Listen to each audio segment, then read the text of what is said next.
All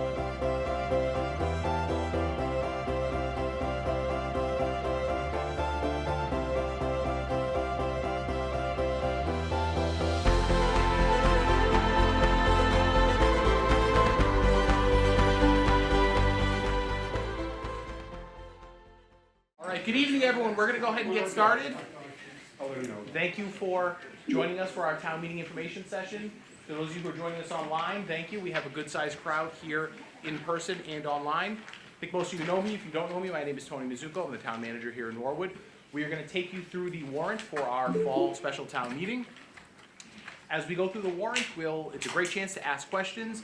This session is more about questions than debate, but feel free to throw out whatever you want. We'll do our best to get it answered. If we can't get a question answered, we will get it back to you.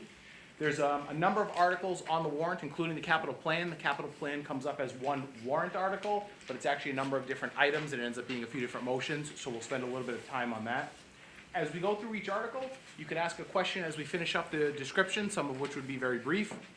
But if you forget or a question comes to you later, not only do we wrap up at the end, but as we're finishing certain questions, you can come back and say, hey, I just thought of a question on Article 4.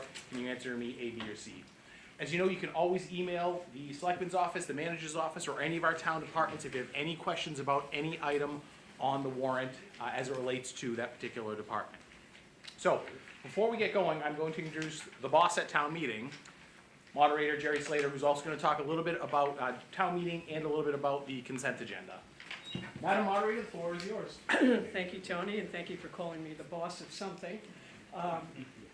Thank you, everybody, for being here. So I thought I would come up, number one, so everybody, any of our new town meeting members know who I am.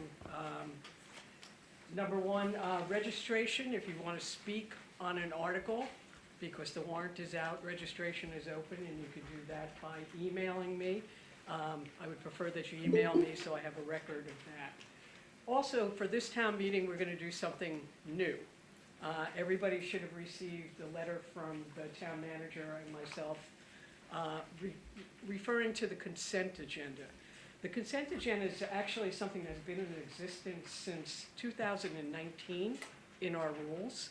It was something that was recommended by the then town meeting rules committee and ratified by the body back in November of 2019. I think everybody remembers what happened shortly thereafter with COVID and really getting back settling in. We really haven't had the opportunity to utilize the consent agenda, but we want to move forward this town meeting with starting to introduce that. And again, the consent agenda is a way to create some efficiency in town meeting. It is not to stifle debate. It is to take some routine articles that may be required by law, that may be administrative in nature, and have them handled quickly and separately. I encourage you tonight to ask questions on the three articles that we're proposing for the consent agenda, because that's the purpose of tonight. But again, what we're doing is by moving them to the front and potentially having them be on a consent agenda together, we're going to enable more time for debate on the larger articles, large money articles that we have before us. Now, how does this work? You all received the letter, as I said, from Mr. Mizuko and myself, describing the three articles that we're proposing and stating why. Per the rules, what will happen is at the beginning of town meeting, I will introduce each article and state that we are proposing that they be part of a consent agenda. If three town meeting members stand up after each article is announced, and in a loud voice, as it's described in our bylaws, in fact, it's in Article 34, Section 9 of the town bylaws, to say hold, that particular article will be handled separately. It will not be handled as part of the consent agenda. Once I announce those three articles, there will then be two motions. One is to accept the articles as part of the consent agenda, and that would be voted on by the body majority. And the second would be to approve the articles that are on the consent agenda. And again, that will be a majority vote of the body. So that's kind of the short view. We do have the letter up here if anybody wants to go into it. And I really encourage everyone to ask questions, if you have them, about the 3 articles. So you get that out.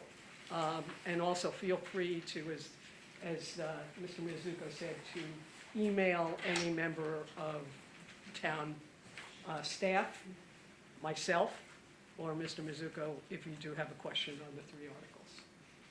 Thank you. Thank you, Madam Moderator. John. I guess we don't usually clap, but the moderator does such a fantastic job. She deserved a little bit of round of applause. So we're going to go right into those 3 consent agenda item articles. I'll take a little bit of time to explain each one of them, and then we can certainly answer any questions.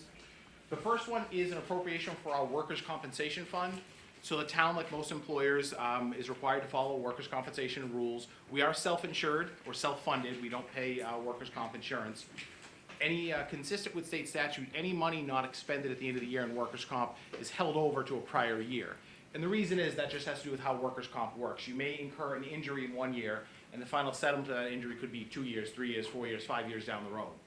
So it sort of sits there and kind of chugs along until it gets completely expended.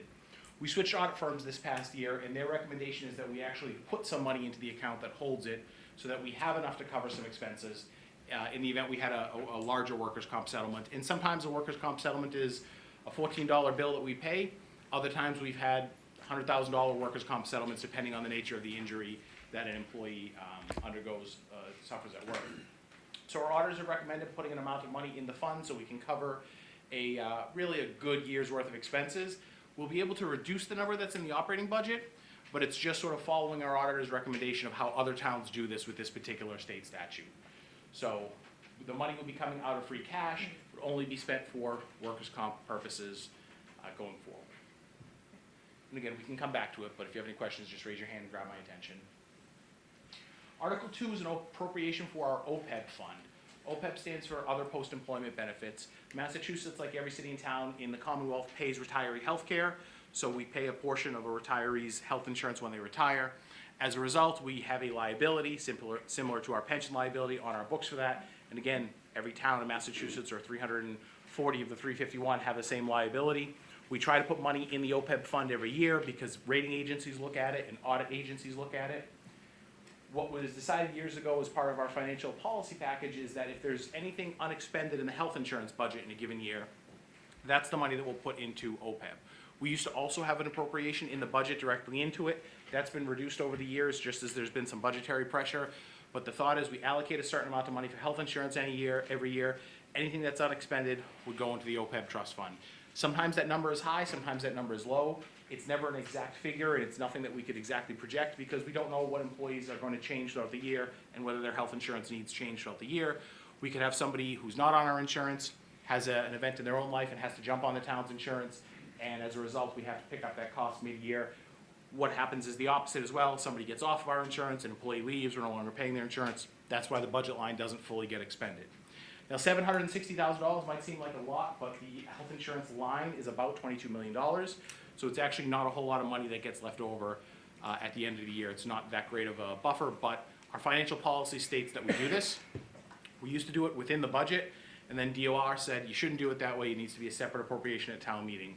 So we end the fiscal year, X dollars is left in health insurance. Next town meeting, put it into OPEB. Rinse, wash, repeat. Questions on OPEB? Yep. Is the 22 million is annual? Yes. And that's the town's share. If you add in employee shares, it's a little bit higher than that. We're a part of the GIC, which is the same insurer that handles all state employees in about, I think, 70 or 80 cities and towns in Massachusetts, so it's a very large pool. Our loss ratios, unfortunately, are pretty high, so we benefit by the fact that it's such a large pool with all of the other participants effectively covering our overages, which are, we just happen to have a high loss pool. Tony, there's a question online. Oh, yep. Question online? Ed first. Ed, go ahead.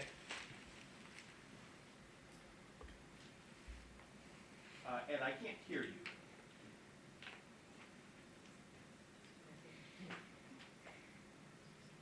Give just 1 second, we're just having a little bit, if you wanna type it in the chat, we can try to get through If it's it. the question, he said, why are Articles 1 and 2 being funded by free cash?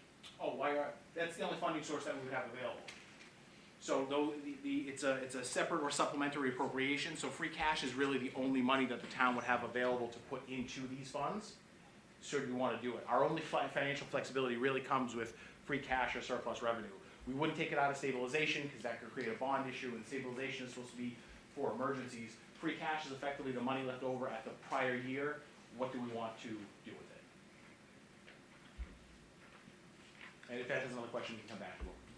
Article 3 is an unpaid bill. Some of you who have been at town meeting for a while are familiar. If we don't pay a bill in the correct fiscal year, it has to come back to town meeting in a future year. This is a $3,800 bill from, I believe, 2018 from a water sewer project that was closed out.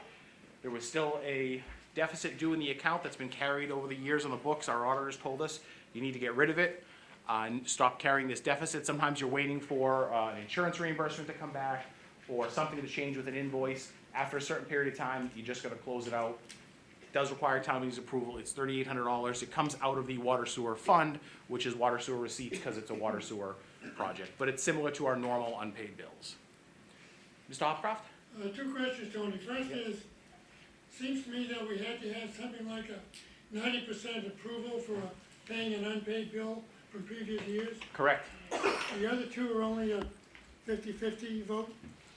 So how can we put both of those together in one? You just need a higher quantum of vote.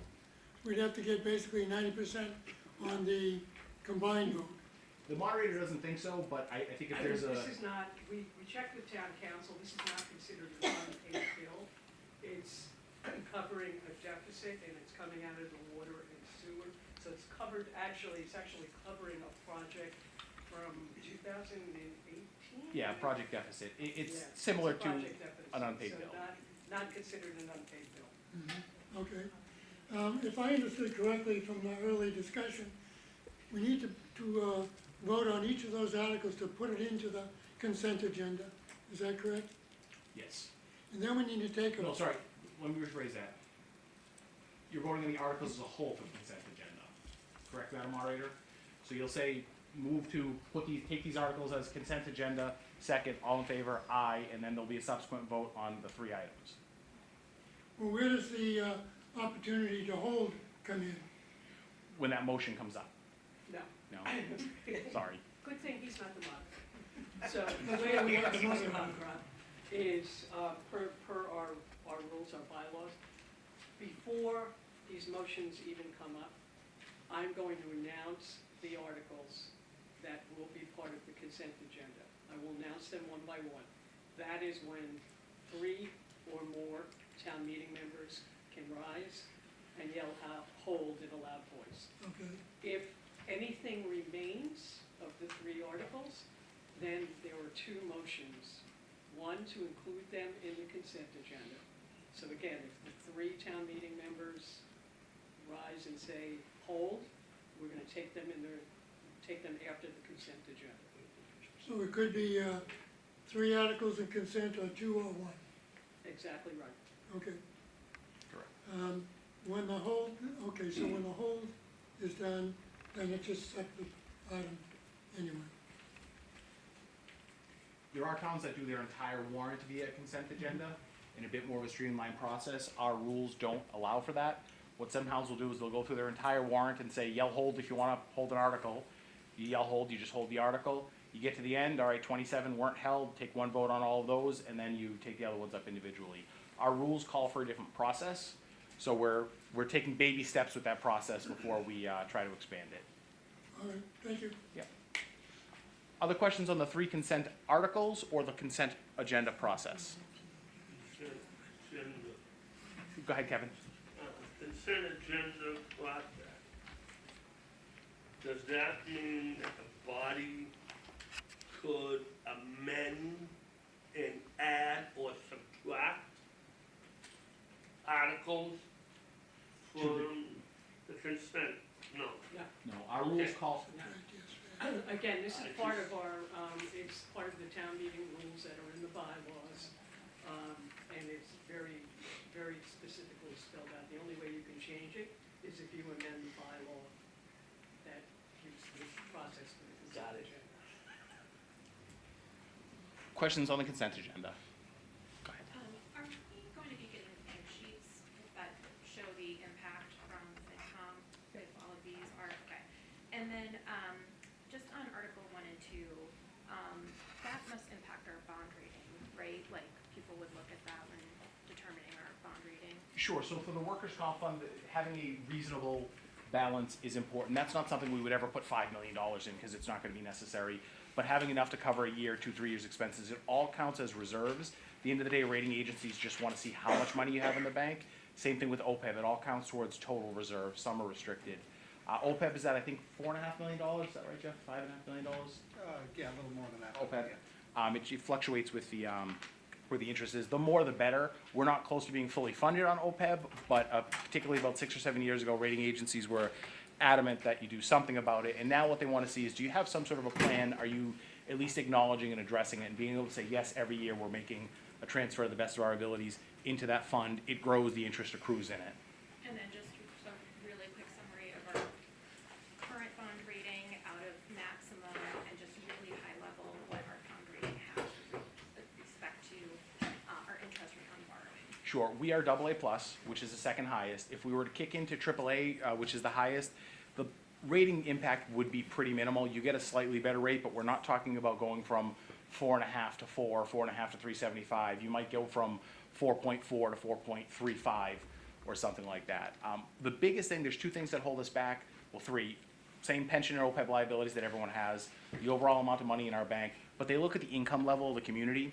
So they'll actually look at the median household income, and we're just not nearly as high as other communities. You take Westwood, for instance, they have double the median income that Norwood does. That's not something we can just put money away every year and overcome. So our goal, if we could get to AAA, would be excellent, to always stay at AA+. Because even once you get to AAA, you have to make sure you're finding reasons and ways to stay there.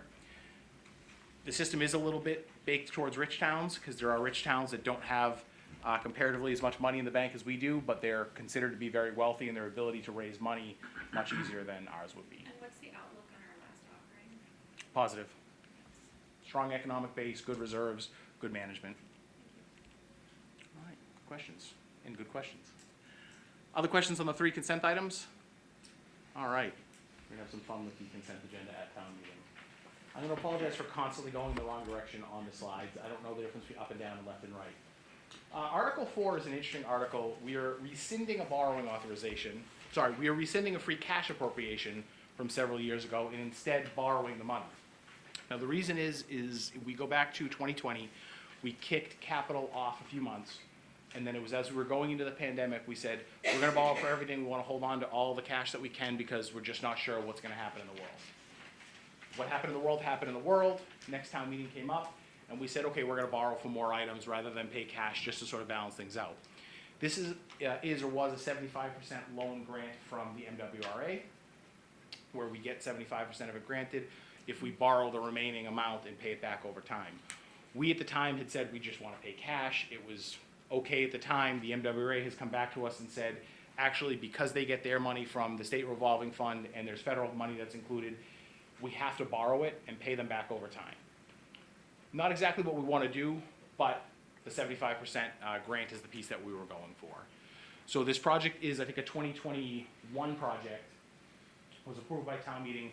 We need to authorize the borrowing, and then the free cash gets returned to the general fund at the close of the year. There must be a question on this one. Mr. Connolly. Yeah. Interest payment on it retroactive to 2021 or no? What's it? It's a zero interest loan from the MWRA. So basically it's 0 interest anyway. It is. It's sort of 6 one way, half dozen the other way. The MWRA, for their large bond covenants, has rules that they have to follow, and they have to make us follow. So it's really just to make them happy and so that they can go out and borrow big chunks of money at the rates that they do. The questions online? Yeah, we have 2 questions. One Go for is, it. what is the interest rate on the 392.5 borrow? What's the interest? It's 0. Yep. 0%. And then Steve Brody, I think he just lowered his hand. Go ahead, Mr. Brody.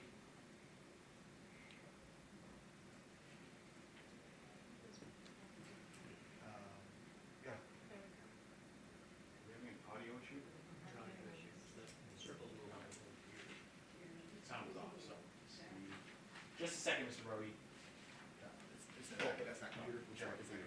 Give us 1 second to see if we can address some technical issues. Incidentally, this room in the high school auditorium are in the capital plan for a refresh in, I think, 2 or 3 years. Even though the high school is overall in great shape and kept in great shape by facilities, some of the IT and the technology just does get a little bit old. Mr. Brody, if you want to type your question in the chat, we can try to get to it. If not, we'll get to you as soon This as. volume should be on, let's see if it works. Mr. Brody, did you say something and see if you can hear? Oh, it's coming through here.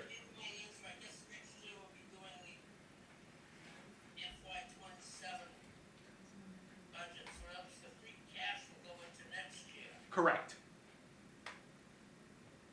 Okay, thank you. You're welcome. Tony, can you repeat the question? Sure, when will that money be available for the budget? It will be for next year. We'll close out at the end of the year, we'll have a $390,000 surplus from that project, and then that'll go into next year's free cash calculation. Is there another question? Nope, or- that was it. I have to click the slide. Other questions on Article 4? Article 5, appropriation for the Special Ed Reserve Fund. I will have the school superintendent come up and take one while I take a little bit of a break and maybe find a cookie. Mr. Locke, if you take the lead, because I believe slides earlier today. they should all be on there if you want to just Yes. take a Yeah, they're the next double slides. check. They're the next slides. Hit the down button. Thank you. Hi, everybody. Tim Love, Superintendent of Schools. And this is Sean Mannion, Assistant Superintendent of Finance. So obviously you'll see on the town meeting something similar to you saw last spring, where the town meeting graciously provided us with about $1 million in total special education reserve funds. This year, what we are doing is we are actually asking for a similar request to appropriate a certain amount of funds to the reserve in the amount of about $580,959. The state law allows us to put up to 2% of our net school spending in the special education reserve account. Essentially, this is a stabilization account, reserve account, that if there are unanticipated and unbudgeted issues that arise, we are able to access this account to be able to fulfill those needs. Now, what are those kind of unanticipated costs that we're talking about? We are not talking about regular, everyday budgeted items, right, to deal with our operating costs. These are things like a student who is placed out of district, moves into Norwood.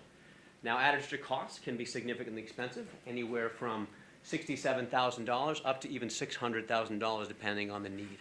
Now, those are significant costs. Now, the state does have some ways to address these things financially if a student moves from within the state, but not for students who are in collaborative schools, which are kind of public out-of-district schools, and not for students who move in from out of state.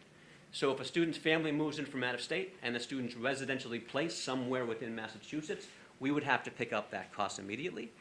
There are circuit breaker funds that we can receive for reimbursement in the following year for some of those kids, but we would not get those in the year the student moves in. So these kind of funds could allow to assist us in compensating for the budget issues that could occur with a move-in like that. We also know that there's some federal funding issues going on. I'm not sure if you've heard that these days. We currently receive about $1.2 million in federal IDEA funds for special education services. That funds a tremendous amount of staff and other services within our schools.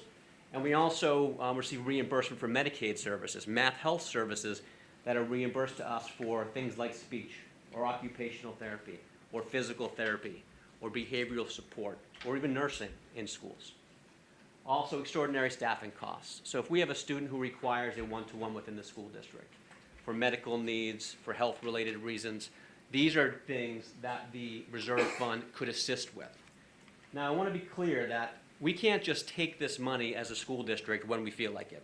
It's not just something that we can say, yeah, we want to add this to our budget, we want to take these funds. It is actually something that requires both a majority vote from the school committee, but also a majority vote from the select board. This is so both bodies can look at the unanticipated and unbudgeted need and say, this is something that's really needed. And those two boards have to vote to be able to do that. Let's see. It is important to note that about $550,000 is actually in our operating budget right now from funds that were requested in FY25. Those funds were not used last year. We did not use them. We I think, expended and appropriated money accordingly, and we were fiscally responsible last year. They're actually carried over now into FY '26 funds. We do not plan to use them this year either. Our plan is to make a mid-year transfer to make sure those funds go back fully into the reserve. So when we bring this to you on the 13th, the entire reserve can be full with a maximum amount of 2% of debt school spending. Sean, do you want to talk about this one? Sure. This is a history of the Special Education Reserve from when it was first voted. The town has added deposits of $1,150,000 and withdrawals. At this point, really only one withdrawal of $150,000, but the budget right now is dependent on another $550,000, which we just said we're planning not to need that. We're planning to keep it whole. It was originally started at $600,000. That was increased every year. The final balance carries forward. If it's not spent, another $250,000 was added by the school district. Both those first two deposits were from the school district budget, and then it's at $850,000. $150,000 was used for, it shows it up there, for tuition, contracted services, and repair and maintenance. That was voted by both the school committee and the select board, and that was subtracted from it, and that brought it down to $700,000. It's at $700,000 until last spring, 2025, and the town voted to add another $300,000. We didn't use the $550,000 that was planned last year, so we kept it at $1 million. It's sitting at $1 million right now, and if, according to the budget, we would spend $550,000 of that, but like we just mentioned, like the superintendent just mentioned, we're planning not to need to do that $550,000. We want to essentially keep this account as a true reserve. We don't want our budget, the school budget, to be dependent on the use of these funds. We want it to be a true reserve fund for unanticipated costs. And that's the idea, right? Again, it requires a majority vote by both boards. We can't just use it for regular operating expenses. I think I went the wrong way. There we go. So given the structural deficit that we're in, we know that we're going to have to budget a little bit differently over the coming years. We know that we're going to have to look at reductions. As we do that, we also know that special education is one of the most volatile cost centers that there is out there. So as we go through the budgeting process, to know that we have a true reserve that can be accessed in time of certain emergencies is a really important thing, I think, not just for the school district, but for the town. Without this, we would have to likely, if we did not have the funds, come to town meeting separately at some point to say we need these extra funds to be able to support the special ed services that are legally required for the student in the school. The problem with that is town meeting happens every so often, whereas those legally mandated services are required just about immediately once you have that student in your district with an individualized education plan. So we are certainly willing and able and wanting to budget with the most fiscal responsibility that we can and really create this into a true reserve fund that it's supposed to be. I think with that, I go the right direction this time. I did not. I'll get this. I will not get this. Turn right. Turn right. Thank you. Any further questions? Yes. Is there restrictions on how you take that reserve? In other words, I'll grab it 1 year and let's take 50% 1 year, 2 years. There are restrictions how you withdraw the money from it? no restrictions as to my knowledge, as long as both boards vote a majority to take it out. I have two questions. I'm completely for appropriating this money. I do have some questions, though, because I know that if I'm remembering correctly, at the last town meeting, we discussed the changes in your staffing at the high school regarding specifically special education and taking certain roles off of the payroll because they would be Medicaid funded. Sure. Is that accurate? We did, yes. And replacing them with interventionists. What we did was we took, there were two positions that were part of the current operating budget and one new position. And we shifted them and we allocated money towards Mass Health to Medicaid reimbursement. And I will say, since we've done that, we've raised an additional about $200,000 or so since we've done that Mass Health reimbursement. So that would be the Mass Health side of it. So when you, on the board of where you would need to allocate funds to the school directly from this reserve, Medicaid, considering the financial implications of current budgetary issues with the federal government, Medicaid was one of them.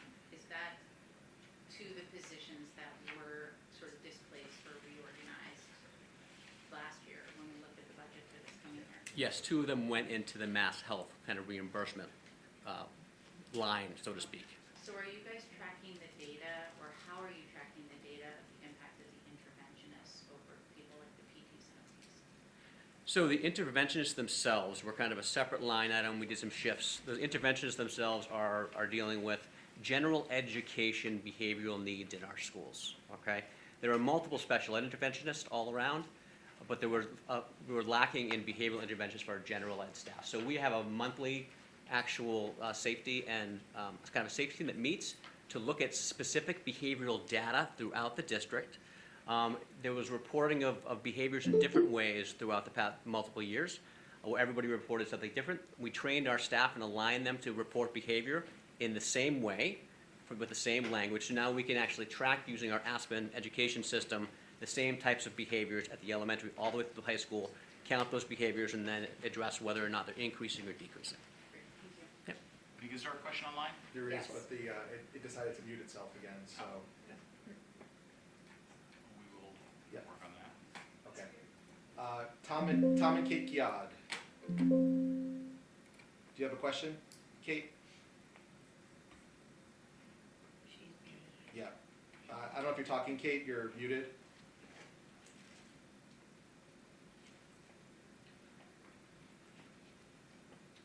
Kate or Tom, I'm not sure which one. If you can unmute. Okay, yep. Can you hear me? Yes, yeah. Yeah, okay, I'm sorry. Excuse me. To the superintendent, you're talking about these reserve funds, and it looked like you have reserves set up, but you don't end up using any. Can you clarify that? Like, do you have some sort of average every year that the reserve funds are used for unanticipated events? In my mind, the reserve fund should never be used unless there is an unbudgeted, unanticipated event. So last year, we didn't have the unanticipated events that we thought we would. There was some amount of circuit breaker extraordinary relief that we got last year that supported our out-of-district increased tuitions. So we were able to Does that come compensate. from the state? Yes. Excuse me, does that come from the state, the circuit breaker? Yes, it's actually reimbursement to us from the state. Okay, so, I'm just curious about setting aside these funds but not using them. I'm wondering where the, logic is in that. I think the reserve fund is like any other stabilization rainy day fund, that when those unanticipated, unbudgeted costs come, we're able to deal with those issues, especially when we're looking at a possible structural deficit with much tighter budgeting over the next 3 or 4 years. Okay, very good, thank you. Thank you. So, related question to that, is there a best practice for how much money should be in the special education reserve fund? Like, is there a target amount that you're trying to reach, so that you feel comfortable that you can take care of any unforeseen additional expense? Well, I think it depends. So some people use circuit breaker that way. Some people, we use it as a revolving account, right? So we can bring the money in and that pays for our operating, the tuition itself in the following year. I think that 2% of the net school spending is actually there for that very purpose, as a recommendation for boards and towns to actually have the maximum minimum that you can. Hi, it seems like a no-brainer to me, and I know FinCom supported this as well, but I'm curious if anyone can speak to why the Board of Selectmen did not vote to support this. I will let the board of selectmen if they want to. So on the board, you'll kind of hear a recurrent theme with us, because I think there's another item or two that the board is anxious about taking everything and siloing it away strictly at a time when we're going to see a lot of what we believe uncertainty, and we want to be able to react and pivot as necessary when everything is allocated out, and then it can't really be moved around because it's been allocated, we're going to get stuck. That's the general feeling. Just a Any follow-up, of the other though. two want to add to that? I would just add that I heard mentioned, felt that this is a responsible way to budget. I think it's a totally irresponsible way to budget, putting money into a budget item in the middle of the year. That's why we have the annual town meeting. This should be held and discussed and considered being added to at that time. For a lot of other reasons, there's certainly no need pending There's, last time it was used was in '23 for $150,000. It's only about 6 months from now, we'll be having the annual town meeting. We'll have been able to discuss all the other free cash we have and needs we have, and decide where things will go. This can be handled annually if at different times some is drawn down, added to. It just seems like there's some positives and some negatives to doing it, but I think doing it at this time is outweighed with the negatives, and it's time to await. There's no urgency here, there's nothing pending that shows us a problem that we want to get ahead of, and if we want to get ahead of it long term, that should be at the annual town meeting.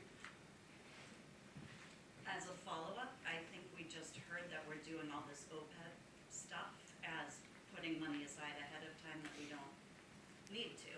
And I would argue that workman's comp and OPEB are important items, but special education is by its very nature unpredictable, and it just takes one horrific injury to a student, a family to move into town with some kids with significant medical needs, and we're gonna be drawing on this money.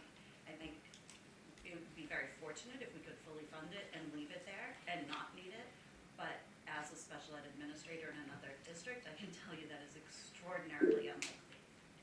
Just point out there is $1 million in the account at this time. But one move in, one brain injury, that's gone. So that's something to think about. And I would just say that we brought this up in the spring town meeting as well as a need at the full maximum. That was the other part I meant to say. Question on I that? think we have an online Yeah, question. Mr. Ferris. Go ahead, Mr. Parrish. Hey, can you hear me this time? Yes. So listening to the discussion, listening to everybody here, my thoughts on this are very simple.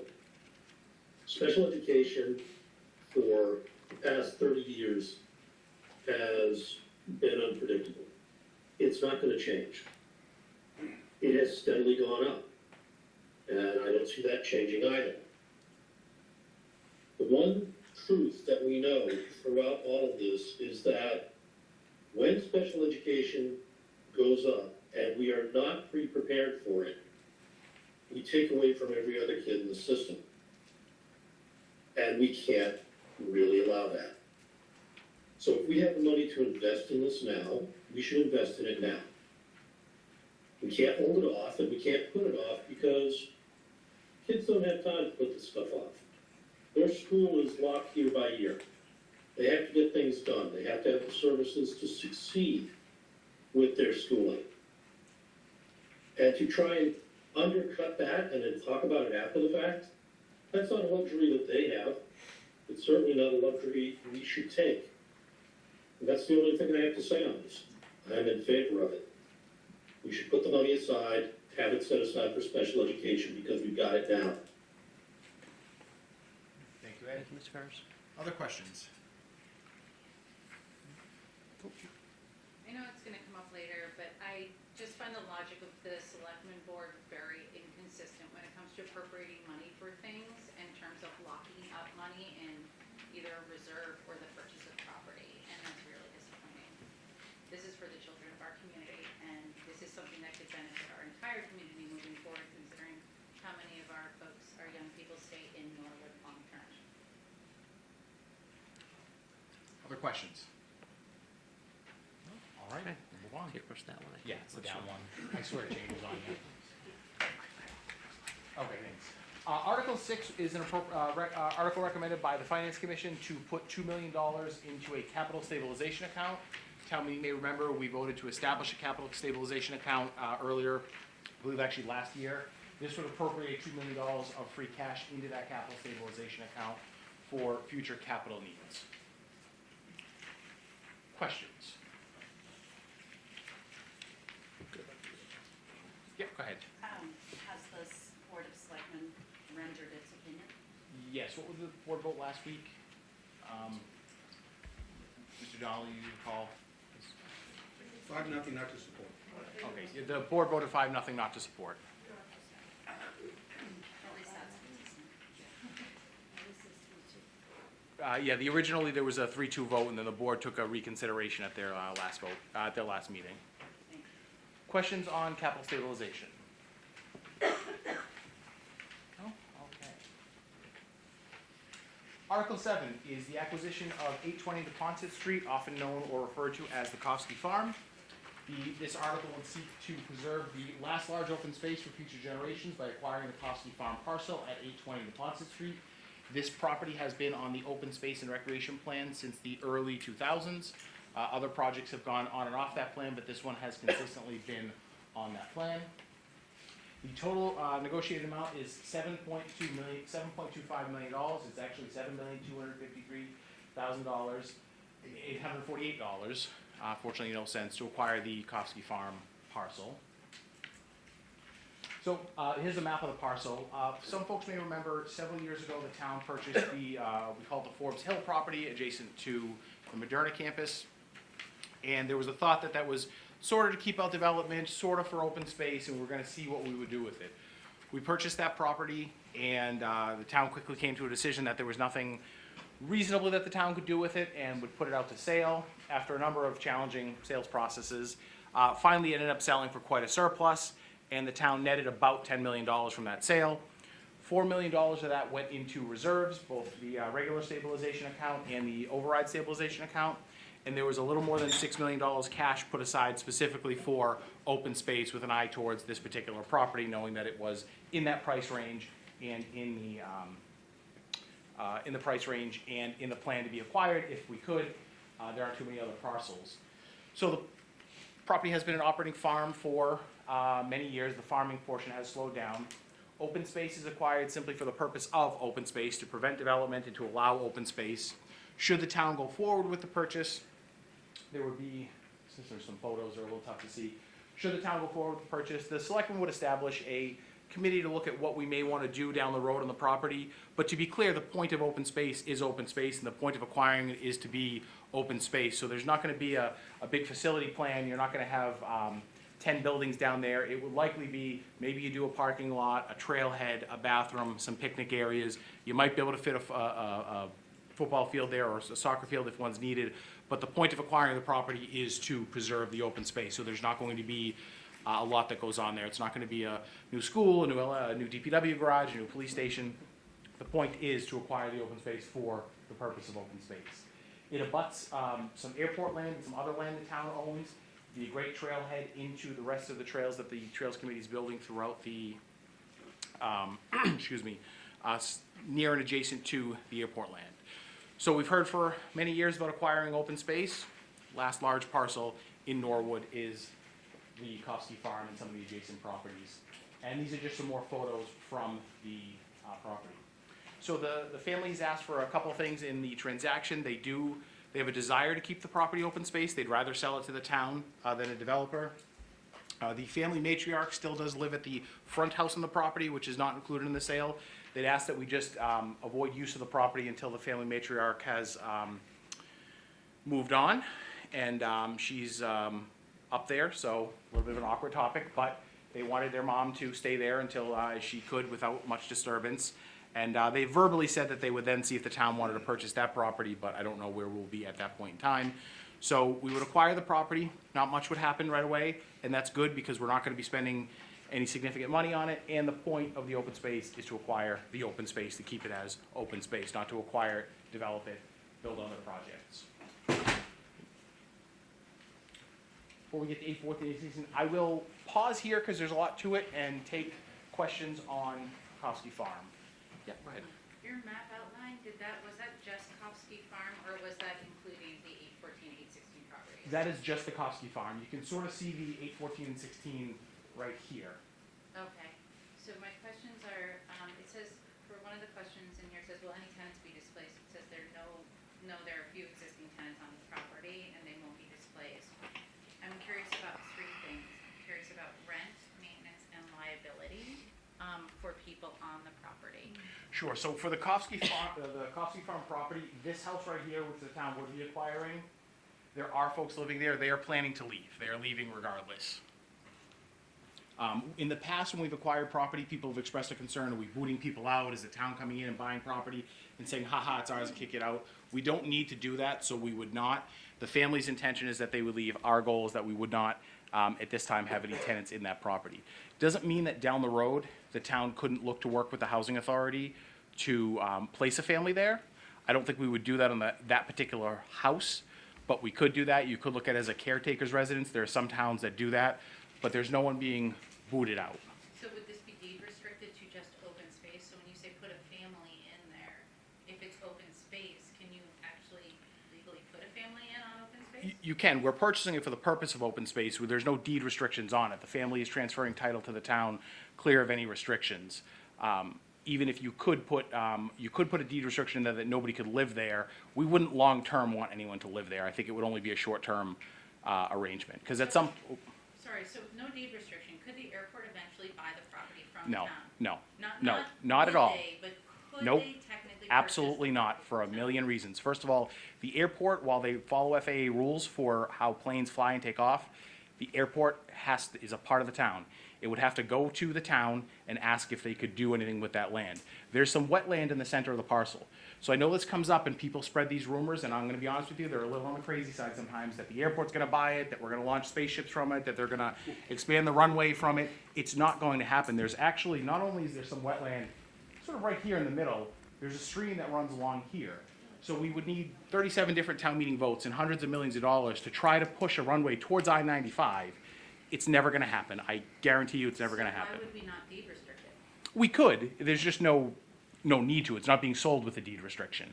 So once we have the deed, we would have to go to town meeting for anything, so we'd be deed restricting our own property. We don't intend to ever get rid of it.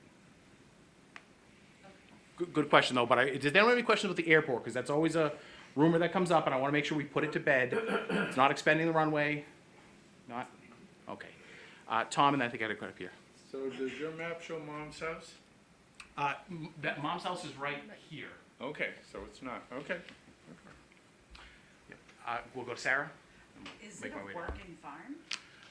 As Mr. Kofsky, who passed a few years ago, got up there, he sort of got fewer animals and farmed fewer of the space. I think there's still some bees there that we might have to figure out what to do with. There would be an opportunity if we wanted to tie in down the road with like the Aggie or even a farm in the area to do like a couple acres of some farming there because the land is good. It's been a farm for 100 years, but as Mr. Kofsky aged, he became more of a gentleman farmer and did a little bit less each year as time went on.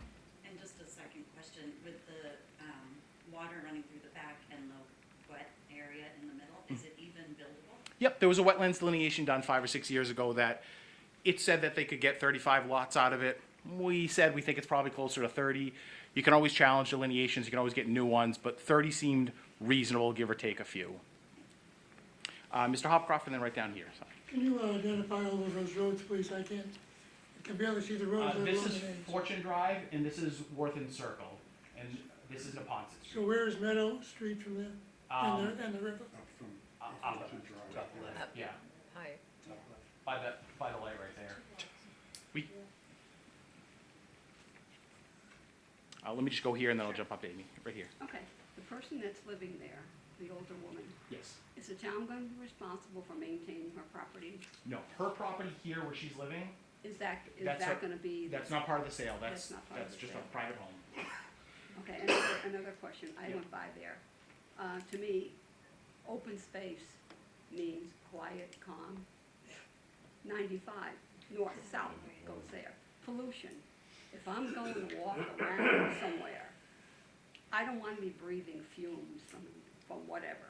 To me, this doesn't sound reasonable to me. For calming. The property predates 95, of course, and the family's lived there since before the construction of 95. If you walk the property, and I've had the chance to walk the property, you can hear the cars in the distance, but I would say it's probably not different than anywhere else in Norwood. There's nowhere that I walk where you feel like the highway's there. You do sort of hear it off in the distance. I would call it pretty tranquil. That's my opinion of having walked it. But it's not like it sort of runs up to 95 and you're sort of walking along a trail and there's cars zipping by at 100 miles an No, hour. but I'm talking about pollution. I mean, all these cars, and God knows what, Sure. Fair point. that kind of bothers me. I can see that. It's a valid point. I believe, Amy? Is the look at? Yes, as a matter of fact, it is right there. This is actually the, it's an executive summary of the appraisal. We have the full appraisal. It's about 100 pages on the town meeting website. It is. Yep, and we have the appraisals for the Pachkowski properties, which we'll talk about in a minute as well. And I just as a follow-up, I'm having a hard time reconciling the fact that we are looking to spend $6 million on this, when we're looking at $20 million in capital expenditures for the town hall alone.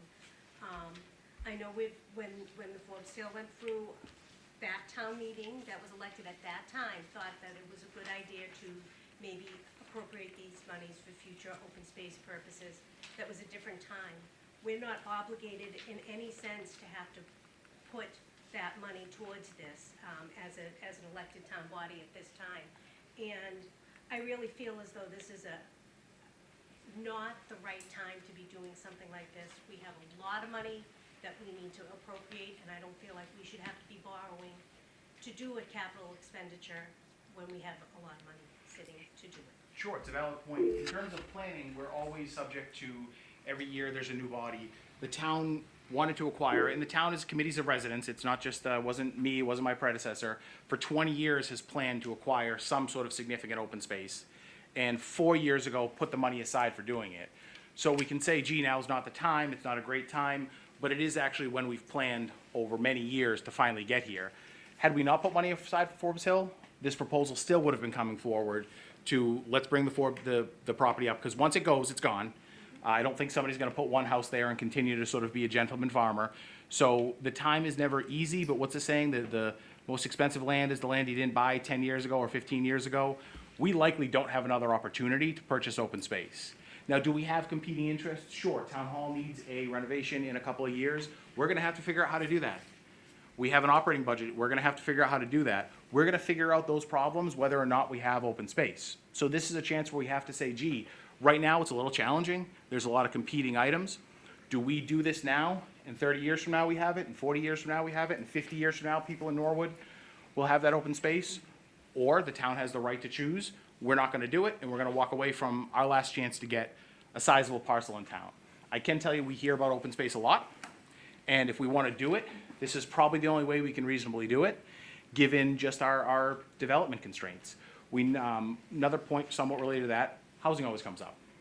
So everyone says, geez, it would be housing. We'll talk about that for a minute. Sure, it would be, probably about 30 lots.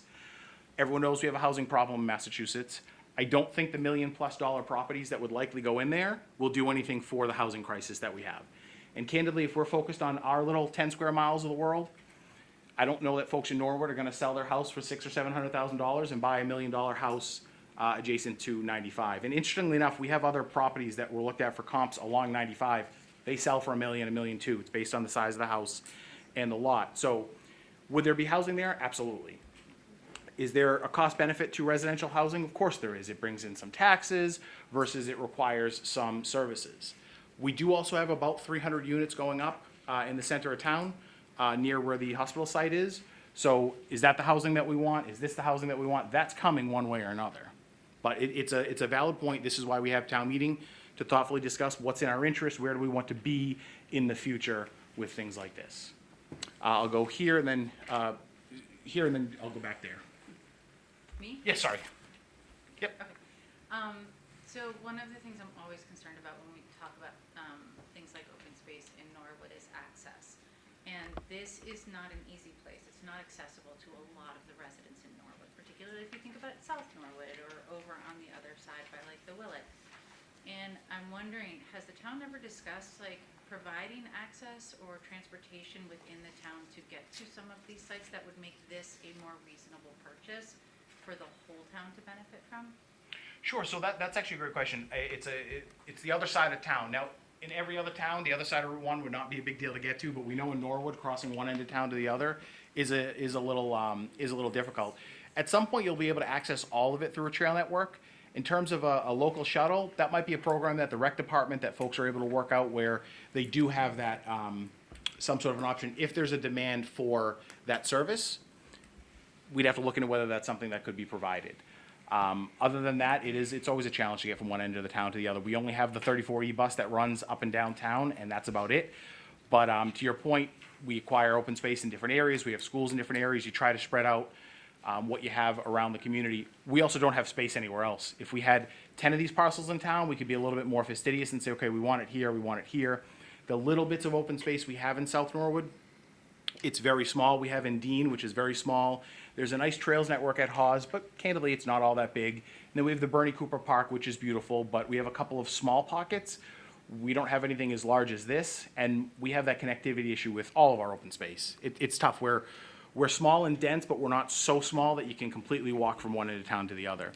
The long-term benefit would be as trails get built out near and around the airport, you'd have a place you could go to, walk in the woods for a couple of hours, and come back and sort of stay off the roads the entire time. And eventually that whole trails network will connect, but you're right, getting from the Willet to there, it's always gonna be tough.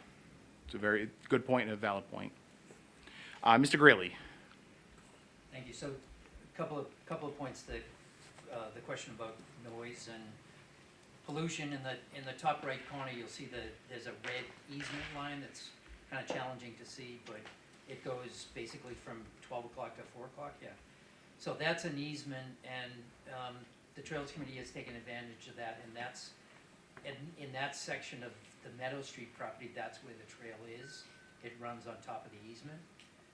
And then it takes if you will, it takes a left and goes up parallel to 95. And certainly there is noise there, but there's no pollution. And once you get maybe 200 yards away from that in any direction, you really can't hear the traffic on the highway at all. So the trees and the foliage, and once everything's leafed out, you don't even know you're that close to the highway, to the point.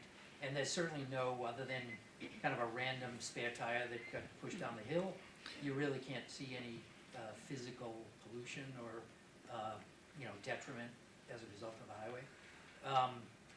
We took a walk yesterday. There was an event up there. We did a 2.5-mile walk. Took us about almost 2 hours. We walked along that line with the yellow line there, and it was just, I'm not going to give you my ad, but it was a really beautiful walk. And if we could utilize this land as an extension of that, we'd be able to take that 2.5 miles and maybe double it, but certainly put it to good use. There is actually another, so we've got one trail system behind this property, kind of top right, and then as you cross Neponset down on Norton Drive and that area, there's another trail system down there. So this would be a connection, a connection point between those two trails, not a destination per se as far as the trails go, but it could be either destination or just a kind of a throughway along the highway. And there's another trail system across over in Canton where the old Canton Airport used to be on the other side of the highway. So it's a very nature-rich area, and to the point about the capital, sure there's capital. Many of us sat on the Capital Outlay Committee for years, and capital is the drumbeat that never stops. But the situation with this land right here is we only get one shot at it. And if we say no, not now, we're not gonna get another chance. So that's why, to me, that's what distinguishes this from Town Hall or a ladder truck or anything else on the capital list. So, thank you. Thank you, Mr. Greeley. I'm gonna go to Ms. Esco, and then I'll take an online question. Right. I agree it's a unique opportunity, and it has been on open space plans, and I did see that it mentioned about 30 lots, so there is the opportunity for hundreds of thousands of dollars in real estate revenue if those pricey houses were built. And that would bring people into town that have higher income, which helps the bond rating, because our household incomes are higher. So there is a plus side to the development, which I agree. On the other hand, we've walked the Meadow Street Trail, my husband and I, and that was very, very pretty, and the river's there. But just in thinking wider, would the town, for example, through their recreation department or with these, would you be allowed in the future to create any campground area there for children? So, for example, when my girls were young, we didn't have any land in Norwood, and they went to programs at Hill Reservation in Westwood. Other towns have, these big, beautiful areas. Now, it would have to come with a fee, because my concern with maintaining this lot is the cost to the town.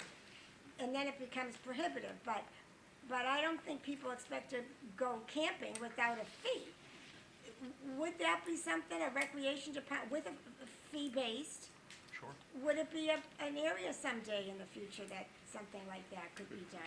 I think it's definitely a possibility. I think a rec program for kids to sort of go and camp and have a place to camp in town, I think that would be wonderful. Developing a lot of the space as a place for camping, we'd have to look at that. Not all of it. But certainly a good idea. I hadn't actually thought of camping. I think a rec program with kids camping out would be great, and it's probably the only place you could get it in Norwood. I mean, I guess we could light some bonfires at Father Max, but. Just one more thing. Yep. Is it zoned agricultural? Do we get any revenue off it now? No, so actually, when it's in agricultural land, you get less revenue. It's zoned as single family. Oh, the whole lot? Yeah. Oh. Yep. Let me, I'll grab the moderator, sorry to the folks online since she. So two quick things, just, Mr. Mizuko, let me remind everybody that, the purpose tonight is to ask questions, not to get into the debate. We'll have plenty of time on town meeting floor for that, so let's be respectful of that. And then I want to point out that this article and the next one, will require a 2/3 approval of town meeting. So, not a majority vote because they're land purchases. It will require, regardless of how we fund it, which I guess is a question for the difference between the 6.1, what's the plan for funding? But both of these articles will be a 2/3 majority in order to pass, which is important for people to know. Correct. Let's go to online. Andrew Jones has a question.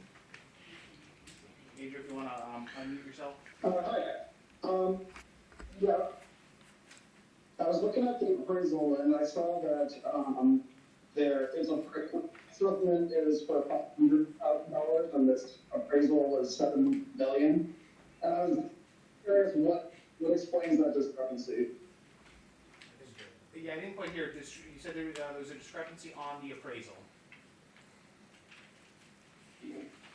Sorry, the difference between the appraised value and the assessed value that we're paying. So the assessed value, so assessment and appraisals are actually always different. Assessment is for tax purposes. A large lot won't be assessed for a lot if it's single family unless it's been subdivided. Now, if you went ahead and subdivided it, it would end up being assessed at quite a bit more. Well, people don't generally subdivide their lot unless they're gonna sell it, because that jacks up taxes.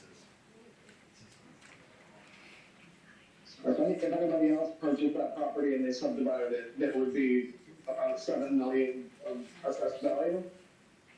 I would say so, if not more. I mean, you're looking at an average of, call it $230,000 per unimproved lot. So if you subdivided it, that's what those unimproved lots would be. If you sell them as unimproved lots, or if you develop them, the price would go up from there. So is there like an assessment of how much revenue that the town is foregoing by not developing this land or not allowing this land to be developed?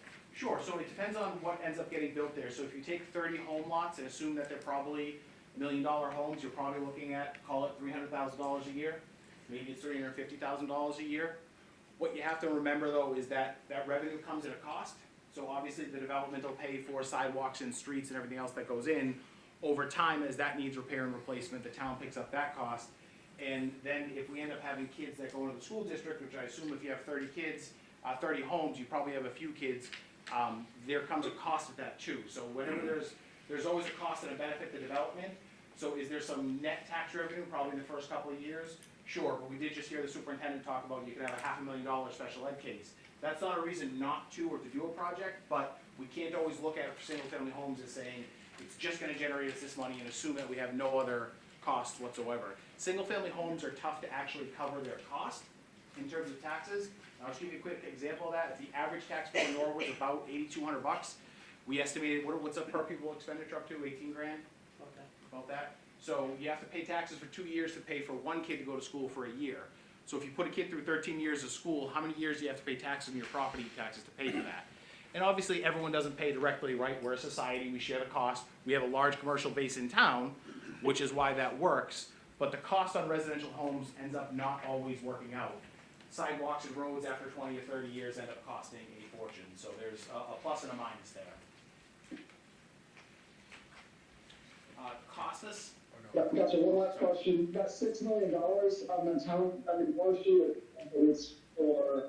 it's reserved for this. What would it take to reallocate that?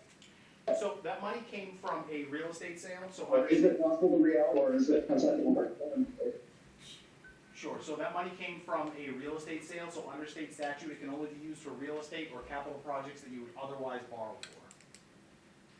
And otherwise, it has to stay in that account, and the interest from that account accrues to the general fund, not within it. That's just how state statute, requires that money to be handled. Okay, Catherine Mulligan? Hi, can you hear me okay? Yes. Go right ahead. I'm just wondering, was any soil testing done for, the oil tank for the house that's on the property, or septic leaking, that kind of thing? No, not at this point. There's really been no need to do that, because we're acquiring for open space, we're not looking to go in and build. The single-family home that's there, at some point, would probably be torn down.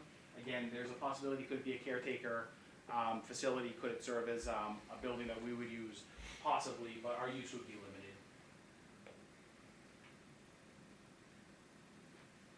So no soil testing for like chemicals or anything like that that may have been used in agriculture?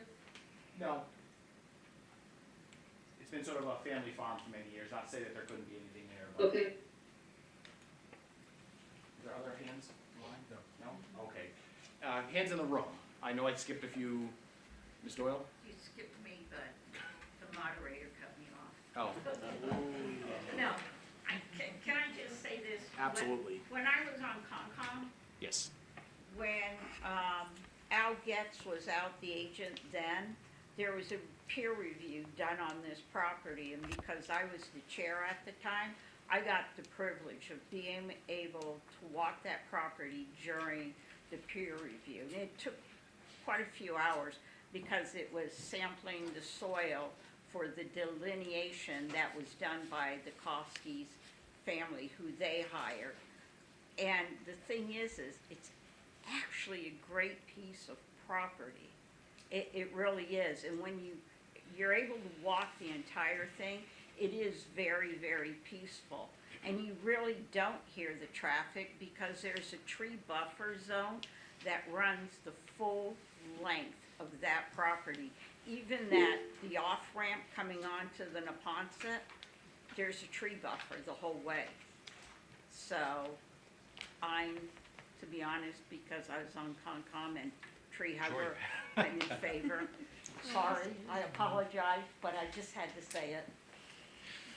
Other questions? Are there questions on Okay, Costas, you have a question? You can unmute or pop it into the chat. Yeah, real quick, understanding that if we were to purchase land, it would be with unrestricted deed. What's to say 5, 10 years down the road that Norwood doesn't decide to sell it to a developer if we keep it unrestricted? Town meeting would have to decide at that time that that's what they would want to do. Town meeting can generally undo everything that town meeting does. It's not to say that we wouldn't at some point want some sort of a restriction on it. One of the challenges with deed restrictions specifically for open space or conservation, we want to be flexible while keeping it open space. So let's say one day people like to go down there and to Miss Esco's idea, they like to have kids camp out. Well, what if we need to build a bathroom for the kids to camp out? I'm making that up as an example. We just wouldn't want to lock ourselves up and not be able to do anything there, but the only things we would do there are open space related items. But in the future, if the town were to try to sell in the future, that has to go back through town meeting. Somebody asked how old the major ground is. In the 90s. Mike B.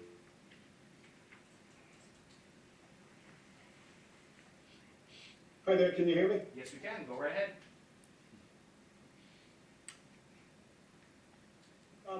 If the town were to purchase it, I understand from the comment earlier, it would be a 2/3 of town meeting. Correct. What would the vote of town meeting require to change the use of it in the future? Would it be just a majority vote, or would it require a 2/3 vote in the future to transition to open space? Thank you. So I think the question was what vote quantum would be required to change the use? If you're talking about zoning, well, it's two-thirds, but 51% if it's residential, but I don't know what we would change it to. To put a deed restriction in there, I think that would just be a simple majority. I'd have to look into that. It would be land under the control of the Board of Selectmen, so any future improvements or doing anything with the land has to come back to town meeting. Land always has to come back to town meeting. Questions in the audience? Right here. Is that single-family home that's excluded from the sale right now? Yes. That makes sense, but looking at it in connection with the next article would result in an odd, like, bump out. Has there been discussion, I thought I read somewhere, about a life estate, or barring that, can we get an option to purchase so that we can certainly secure in the future that parcel, so we don't have this weird bump out? Sure, I agree with you. What we've negotiated with the family, they have told us they will contact us first. And they're hesitant because it's where mom lives and mom has lived there to do anything. We asked about a life estate and we said, can we just include it and make it part of the life estate? They just don't want to do anything with mom's house now. They just want her to sort of live there quietly. I will say we started these negotiations in some ways a couple of years ago. The latest open space plan came up, and then the selectmen had a meeting back, I mean, David was on the board, so when was that? 2019, 2020. Started talking to them, had some negotiations, and they said, look, our dad wanted to be able to sell it to the town. We give you our word, we will call you before you just hear about a developer bringing bulldozers in. And they held true to that. I mean, the family, one way or another, has lived here for a long time. Is a verbal agreement worth anything? No, it's not. But I think that they would likely be honoring that when the time comes. Now, it creates an odd little lot here if the town were to acquire these two, the two Colin Patrickowski properties and this. At some point, once there's some, call it development here, once there's a parking lot and there's a trailhead and kids are camping, I don't know that would be that desirable of a place to want to live necessarily, with people sort of driving in and out at all hours of the day. And was there any discussion of like an option to purchase, because that doesn't transfer any interest, was that included? Yeah, we asked, they wanted to just leave mom's property alone, is how they described it at this time. From a funding perspective, I'm appreciating that it's coming from the Forbes estate and the free cash. Is there an opportunity to do like an official intent so that in the future we could reimburse it as a like bond project expense? Yeah, so the FinCom is actually tomorrow, they have a meeting. They're gonna look at possibly flipping the funding a little bit, and they'll have two options that they're gonna look at, and one of which they'll ultimately recommend to town meeting.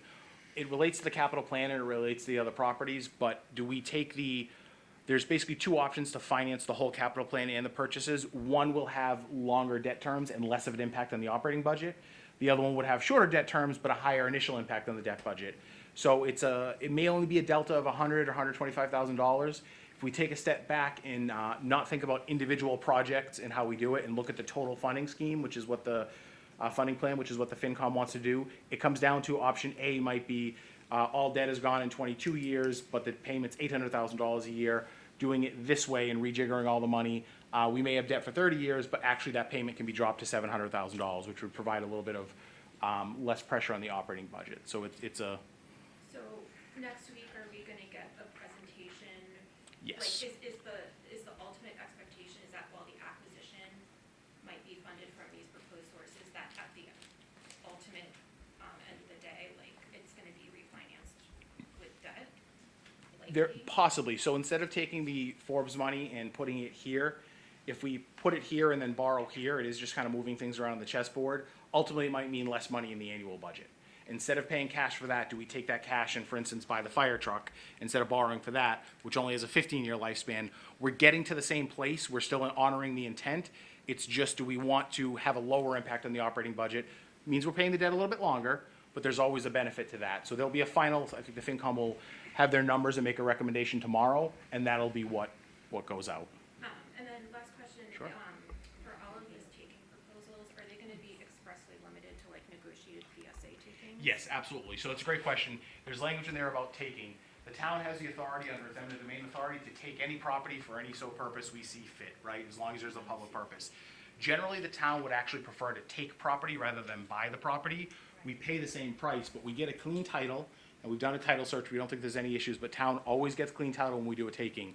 So the two properties we did in front of the middle school, those were both takings. Now, we negotiated, we're not kicking people out of their homes. The town just doesn't walk around like a bully, taking people's property and throwing them, you know, whatever the amount is. But a taking is always best for the town, it just gives you clear title. Everything is clean, nobody can come back and say, hey, my grandpa actually owned this farm in, you know, 1903, and you know, somebody took it from him in a poker game or something. None of that. So we prefer to do that, but it's a friendly taking, if that's such a thing. We would agree, we would have an agreed upon amount, and then we take it for that I amount. guess my question is, the authorization that town meeting is giving to the town to acquire it, will that be limited to negotiated PSA takings? Or are we just allowing the town to do a taking?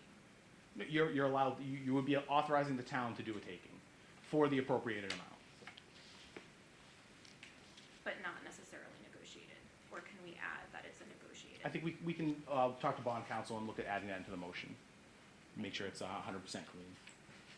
Amy? The other buildings or whatever those other. These little things? What are those and what would our obligation be to maintain? Are they gonna get knocked down? What is? Yeah, there's like a sheep shed and Yeah. and a place where the lawnmower is, nothing significant. We would haul it all out when the time came, but none of them are, you know, there's no, this stuff here, there's no foundations, no anything like that. There is one single-family home on the lot.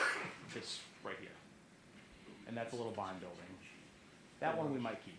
We're not getting any sheep. That question's been asked before. We have our limits between what we can actually manage here in the town, and animal husbandry is not it. Other questions on the Kosky Farm property? Okay, and we can always circle back to anything online. Okay.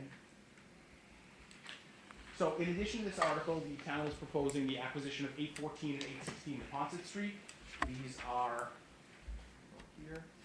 These two parcels here. So it's this parcel and this parcel. I'll go quickly back to the overall picture. So it would be, this is the Kosky Farm, and it's these two parcels here. They're both for sale. The owner has expressed an interest in selling them to the town. Full disclosure, the owner is Ernie Pachakowski, who's on the planning board. Somebody did send me an email and said, is that a conflict of interest? Mr. Pachakowski in this case is a resident. Nothing's coming before his board, so there's no conflict of interest there. If he were to be on the selectmen, the selectmen have to recuse themselves. But a person, even if you're an elected official, if you're a town meeting member, you can sell your property to the town. You do have to, Mr. Pachakowski is on the planning board, he wouldn't be able to participate in the development of the property, even if he sold it to a developer. So there's no conflict of interest there. The number we put in the yellow sheets was 1.8 million. That at the time was our not to exceed number.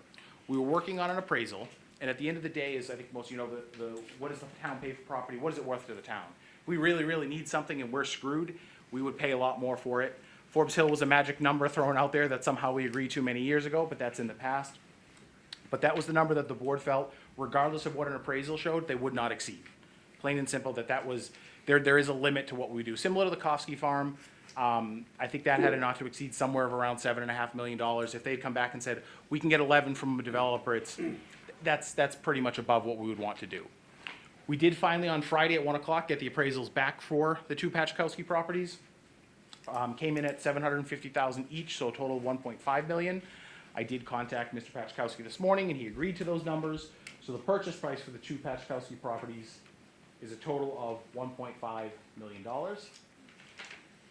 Would be these two properties here. So why acquire these two properties if we're acquiring the Kosky Farm? Great question. Couple of reasons. One, as we said before, land is only available once. These are particularly large lots, especially for Norwood. If we don't get them now, they will either be sold. Somebody will either continue to operate them as single-family homes.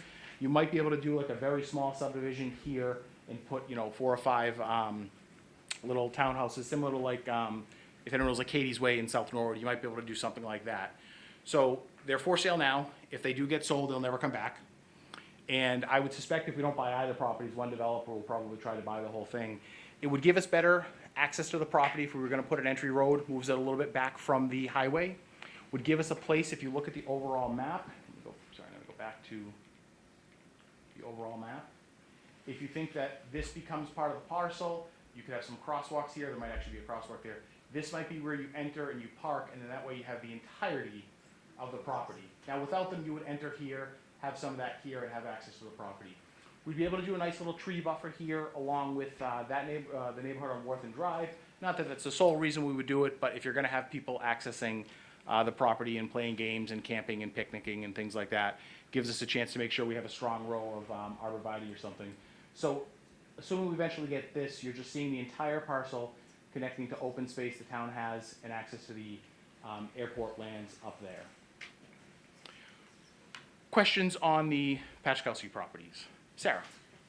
I like the idea of purchasing that from an access perspective, but I wonder about the properties on the front. I know in the yellow sheets it said there's the possibility of selling those. So then how would we create an access point there if somebody else now wants? It's a good question. We try to answer as many questions as we can. There is a possibility, maybe one sold and the other one didn't. My recommendation would be that at some point, those houses get torn down, and that becomes where you access the property. Now, as I said, that may not happen tomorrow. It may be that we work with the housing authority and we lease them out for 5 years or for 10 years or something like that, until we're ready to do something with the property. It would generate some revenue, but we would set up a revolving fund so it just goes back into the maintenance of the property. I think that's probably the best solution, but you never know. We might look at it and say, gee, you know what? There is a way to put a road in. We actually don't need one of them. Do we just want the land in the back? It's mainly that they're for sale now. They'll at some point, they will go, and we'll never be able to get them again. I don't know that this piece here, so if we just had the land in the back, I don't know that that would necessarily be worth it. Could you carve off this one and still get most of what you want? It's a possibility. That money would just get applied to the bond, though. We can't take that money and do anything else with it. I did speak with Mr. Pachkowski this morning. One of the houses is empty. It was his mom's house. The family's actually lived on those two parcels, he was telling me, since 1915. He and his wife would be moving, so they would just need a period of time until they're ready to move, but they would just be looking for another house. So he's not being forced out. He's trying to sell his properties, and he wouldn't be kicked out, but he's also ready to go. Right here. So I'm new to town meeting-ish, and so I'm wondering, has Norwood been in the business of leasing properties to tenants before, where we've been like landlords? We're not, in occasion, I mean, we lease the OCC to a restaurant, we lease the VFW, we have, we lease land, parking land to the, Businesses, but residential. business. Have we ever done residential? No, not in recent memory. We would work with the housing authority to do it, and we wouldn't do it just to do it. It would be if we don't have a use for these properties for the next 5 to 10 years and we don't want to tear them down and spend the money immediately to tear them down.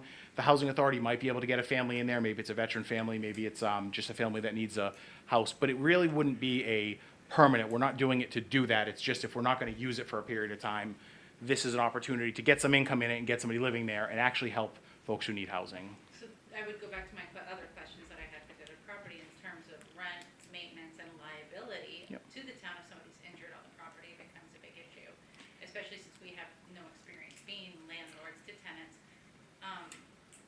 So that's a particularly big deal, and this is where I would point out my concerns just about financial allocations of money and the inconsistency of our Board of Selectmen, right? If we're talking about tying up money for 5 to 8 years because we don't even know what we're gonna do with a piece of property and whether it's gonna go one way or another, it feels like that's an awful lot of money to tie up into a maybe, and we have no clue what we're doing with it. Sure. So let me clarify. It's we know what we're doing with the property. We're acquiring it for open space. We have 2 physical homes that are in decent shape that we could just tear down. That's what we did at the middle school. We said we just want flat land for parking, tear them down right away. In this case, there might be an opportunity to work with the housing authority.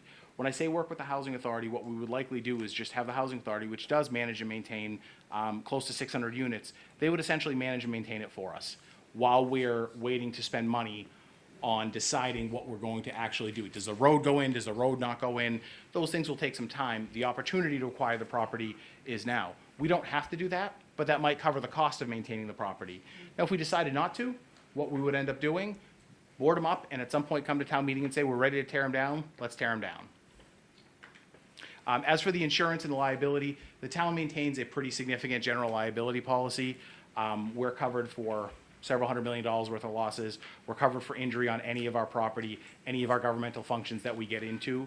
Do I want to be posting a rental ad and saying, come on, looking for a great family to rent it? Absolutely not. That's why we would only work with the housing authority, and they would likely be able to place a family, somebody with a voucher, or if they have a veteran's family. Because to your point, we don't want to be in the rental property. Now, if the family said, we're ready to sell, can we stay here a year? I mean, we'd have to charge them a market rate, but they've said that they are not interested in that. Remember, we never want to kick people out of their housing, so we're just making sure we always give folks options.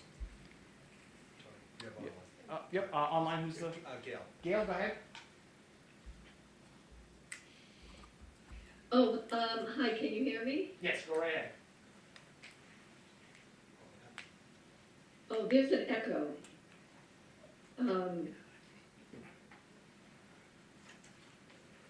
All right, I'll just speak. It's gonna, I don't know, we're hearing echoes and. If you have a question, you can also use the chat. My question is, I can't hear myself. This is brutal.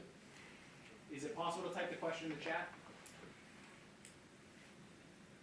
All right, I'm just gonna speak. It keeps coming back to me, but anyway, on Article 8, I was the one who brought up the possible conflict of interest. I did have a question with that, and you answered that, and so thank you for that. My question is also, what did the appraisal come in? I didn't hear you exactly. Was it 1.5? 1.5 million, yep. 1.5. Okay, Mr. Patrickowski has had this on the market for over 188 days, listed at $1,595,000. So clearly no developer has come that I know of.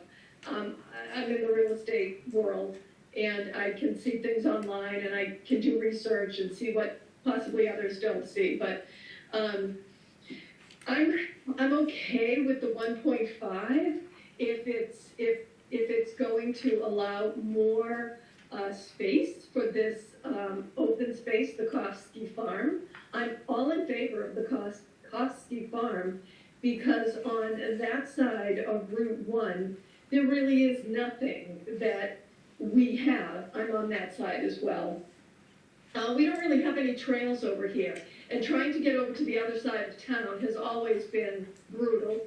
I have always wanted to have footbridges to go over Route 1 or somewhere to connect the town, but that's another issue for another time. So I'm in favor of this. I'm not sure about the houses, what, the cost to demolish them, what we're undertaking, but I do support the Kofsky Farm. I would love to see a campground there, like someone had said.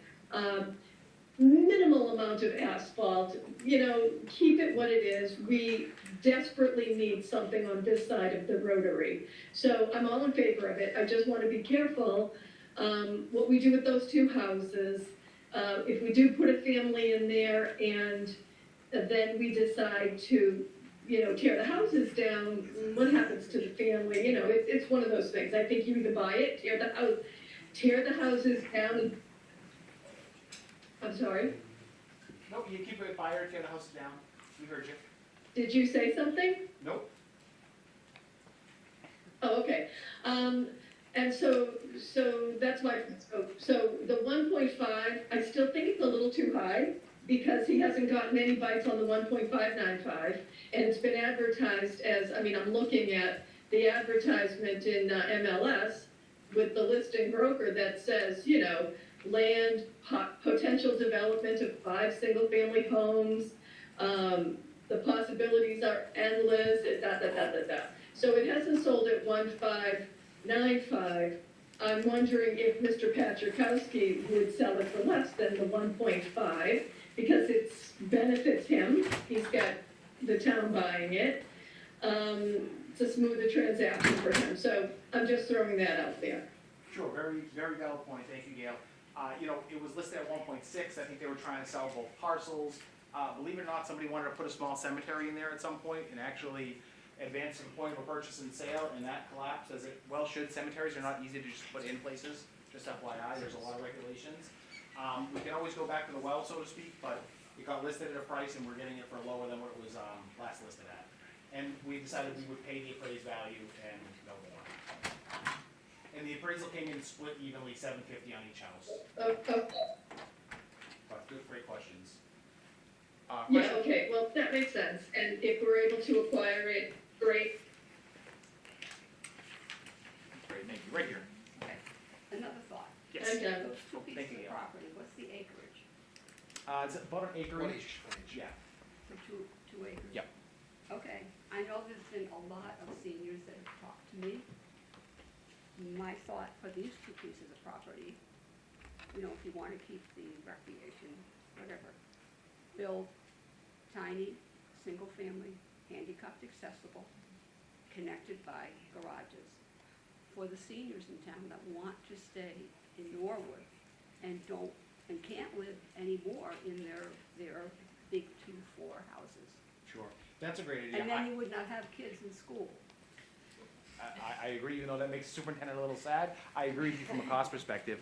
One of the challenges we're facing, we need we need housing in town for seniors. The Telco site, which if a lot of housing goes in there, would be quite challenging. There was a developer who called and said they wanted to put 55+ housing in there. And somebody said, well, what price range? Oh, in the mid-7s. Yeah, I mean, so you're gonna sell your house in Norwood for $700,000 to move to something that is probably still 2 stories. That market is not working. To your point, we do need senior housing in town. I don't know how many lots we'd be, or how many. And handicapped accessible, so whoever wants to stay in a house, most of the people I talk to do not want condos. They want their own house, but they don't wanna have to deal with up and down stairs, and they want it accessible so they can stay in there forever. Absolutely. And we do our best to try to keep seniors here. As I said, the market, unfortunately, even for single, small, one level with garage houses, I grew up in the town of Randolph. I have a friend whose mom lives in one, $600,000. I'm not paying that to live in a small house in Randolph. So it's just, the cost becomes prohibitive to try to provide that service or to make it where it makes sense for seniors. I think the condos at Endicott are going for $550 or so, but very good point. I saw Mr. Donnelly. Tony, could you speak to, assuming that both articles pass, could you speak a little bit in terms of what would be the planning for these 2 parcels going forward? How would you, there's a lot of ideas being generated here. Just what would be the action points that the town would take to assess what the best use of these properties would be going forward? Great question, Mr. Donnelly. The Board of Selectmen would appoint probably an advisory committee. Wouldn't be responsible for managing the land per se, but similar to like a mini version of our comprehensive plan committee.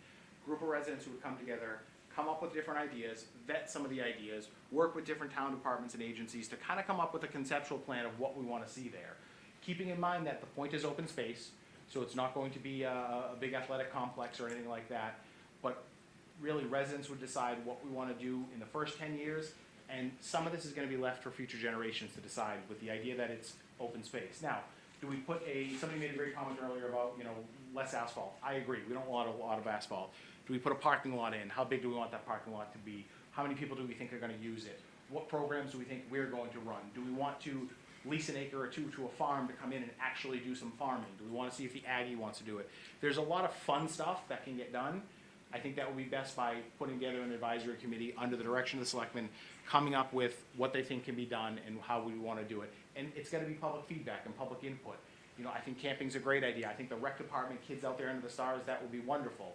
That's a far cry from hookups for RVs, which I don't think we would be talking about, but I think that would be the best process for the town to have the most citizen input, most town meeting input on what do we think we want to do under the framework of most of it's got to stay open.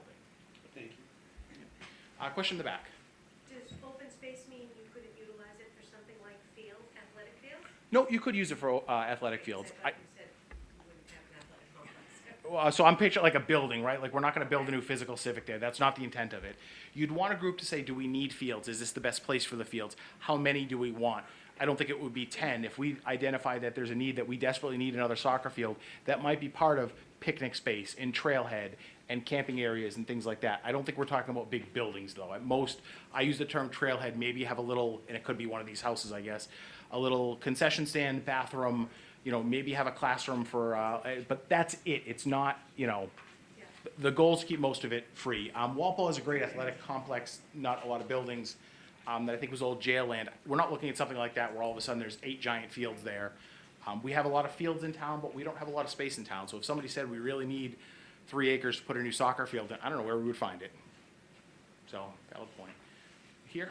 Sequencing question, it says if Article 7 fails and this one won't be put forward, but assuming that they both pass, is the authorization to acquire going to be conditioned on the closing of the larger parcel? It'll have to be. There's no world where we take these parcels and not get the Kofsky Farm. So it has to, otherwise we're just buying random residential property with no value to the town. So the Kofskys are ready to transact. The Pachkowskis might need a bit of time because they've got to physically move. So both would be contingent. There's no world where all of a sudden it gets all screwed up with the Kofskys and we end up with these 2 parcels. So that's a good point about the sequencing. Yes, we have to get the Kofsky Farm first, otherwise there's no value. So the authorization that town meeting gives to the town to acquire would be limited to that sequencing Yes. precondition? Yes. And then kind of my same question, comment on the other one, that the authorization for eminent domain would be pursuant to a negotiated PSA. Correct. Thank you. Other questions on the so-called Pachkowski properties? Okay, we can circle back at the end. We're going to go through the capital plan, which is always my favorite part of the night. All right. As everyone knows, we began moving our capital planning process to the fall. So even though we do it we move the approval process to the fall. Even though we approve it in the fall, we're really approving last year's capital.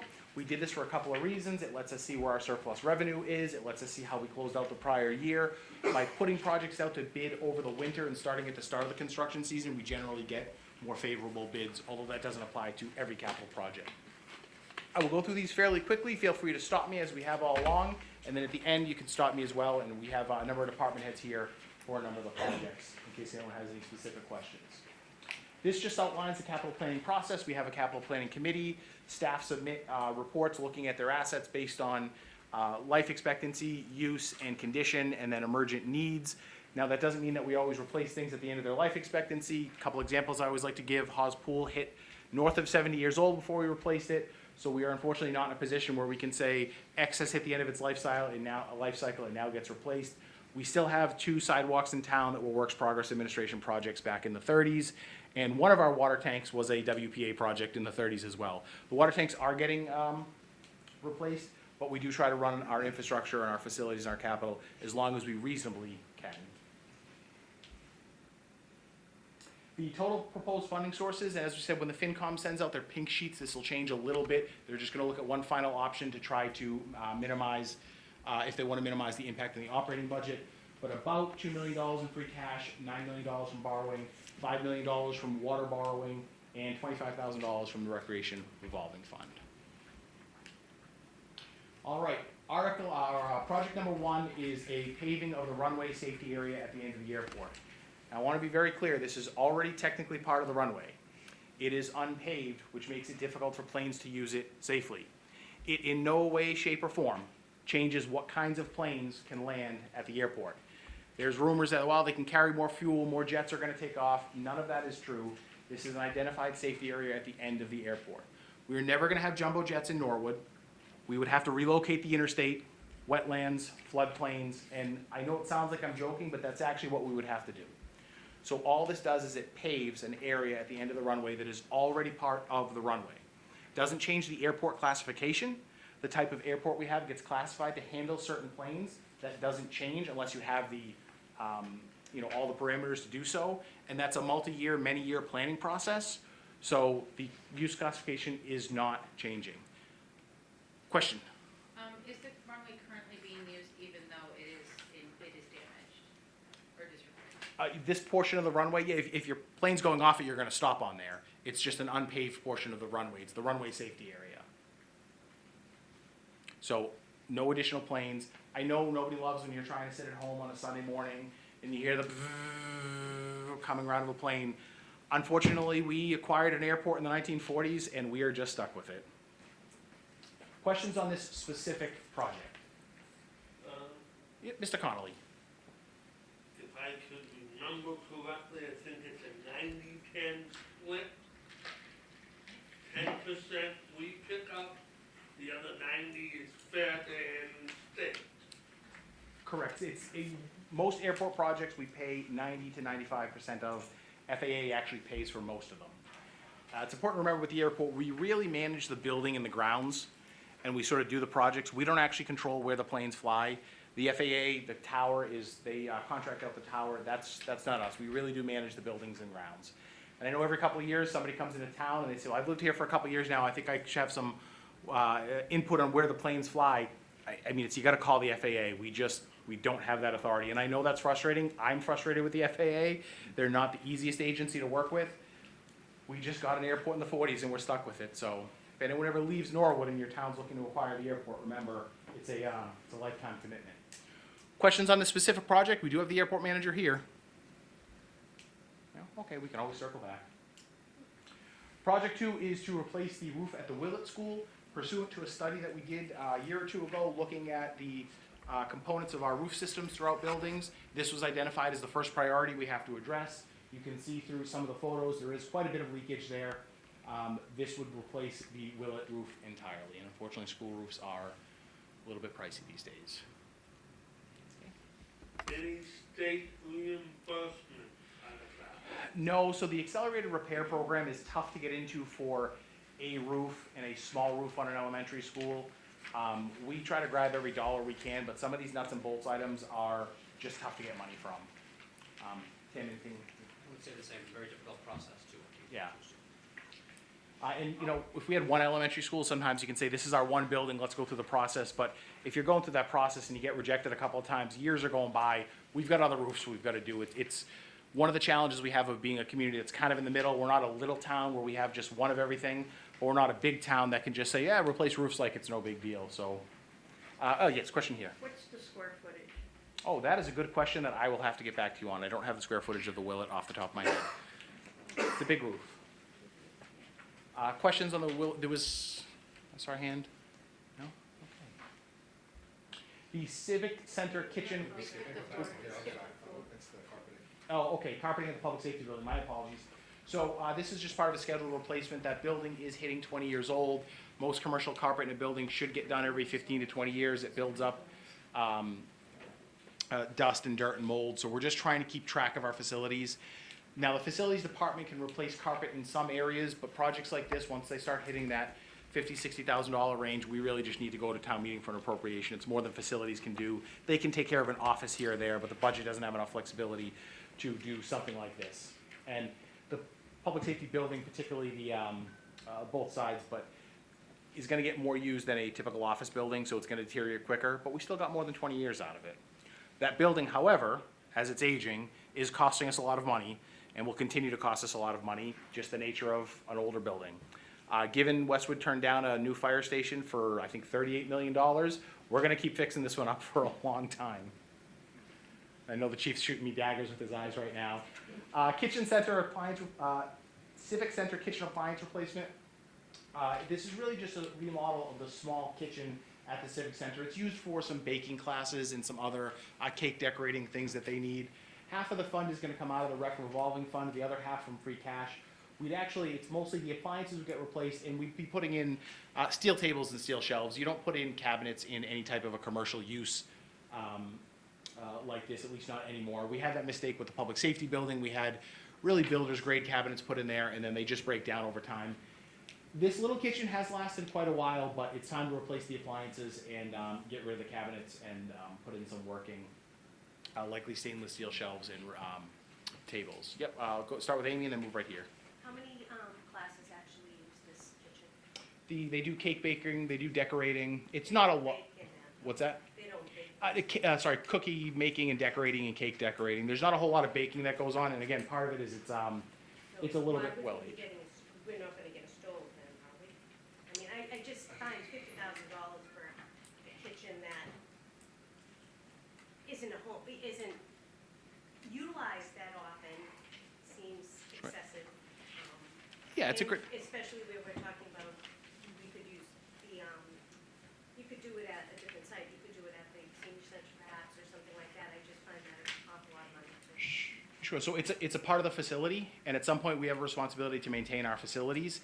And when they become either damaged or aged beyond use, at some point you do have to replace things. And then the question becomes when, you know, do we wait till the cabinet doors are falling off? Do we wait till the drawers are broken? At some point, you do need to maintain your facilities. You could just take the kitchen out and not put another kitchen in. Yeah, and that's why we're gonna do stainless steel tables and shelving, but it is part of the civic programming, and they do use it, it's part of their facility. Okay, question here?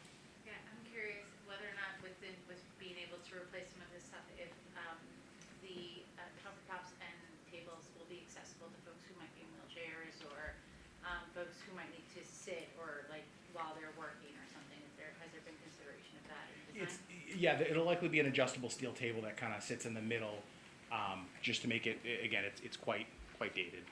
But that's a great point, we'll make sure that we do. So we'll finance this with two different ways of financing? We are. Why is that? So, free cash is surplus revenue, but the recreation department charges for their programs. So there's a built-in facility fee with the idea that you're using the building, so every now and then for a small project at the Civic, it makes sense to say, well, wait a minute, we do collect money for these programs, money sits in there, let's make sure that the programs are partially paying for it. We don't have hundreds of thousands of dollars in there, we couldn't do a roof, but that's why with this, it makes sense to pay half of it. It's easier to do this than the yoga studio. Thank you. Great question. Other questions on the Civic Center kitchen? Was there one online or no? All right. The appliance replacement at the senior center kitchen, quite a bit more money, but this is for replacing equipment that has reached the end of its life cycle. The senior center kitchen does cook 4 days a week throughout most of the year for seniors. It does a weekly Tuesday night meal program. It is also a backup shelter for the town, and this is a kitchen we would use to produce mass meals if we needed to, whereas again, the Civic kitchen's just not nearly big enough or effective enough. So as you can see, we have quite a bit of large equipment here. It's starting to break down and get to the end of its life cycle. It's the washer, the fridge, and the big double door oven. Questions? All right.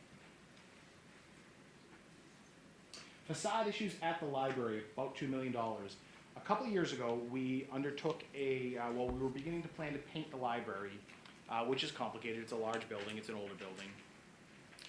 We noticed there was a fair amount of water infiltration, and rather than paint the library, we said, let's take a step back and do what we call an existing conditions report. We have an architectural firm come in and really analyze the building and exactly what its needs are to make sure we weren't sort of throwing good money after bad. And we're gonna keep the library building forever. It's a beautiful building, there's no question there, but we wanted to make sure we didn't go spend $200,000 painting the library only to have more water fall in. Do we need to do windows? Do we need to do the roof? The first phase and the highest recommendation of that report is that we take care of the facade issues on the exterior of the building, between the exterior and the interior. That will reduce the water infiltration.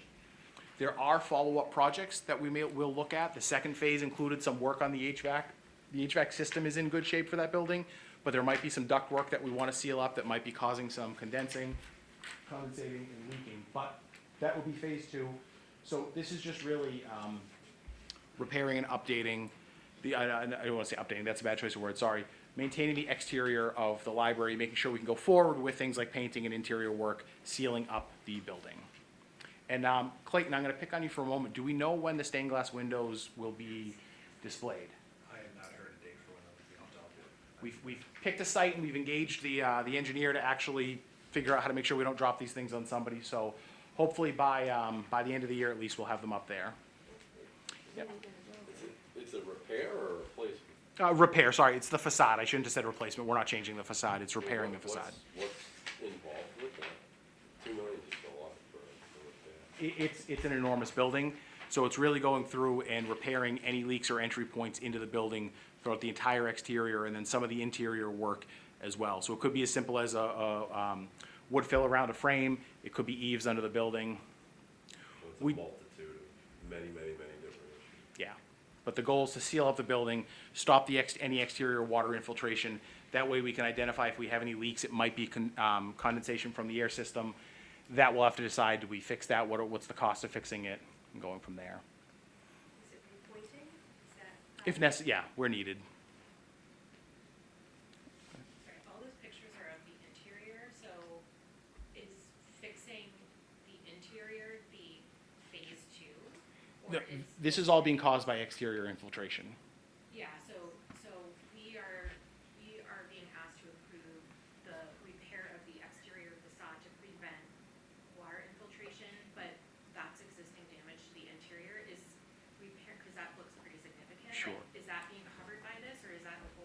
Most of that will take place in phase two, because some of this can be prepared, some of this can be repaired, it's just gonna occur again, that's the problem. So before we would go in and fix something like this is the bottom of a windowsill here, where it's leaking, we can fix it, it's just gonna continue to come back. So phase one is the outside, phase two is the inside, but we need to stop the leaks from the outside first. So what was approved previously for the painting is that we'd have to go back and do that again because There were a couple of different appropriations that got rolled into the study and that got rolled up into the appropriation project.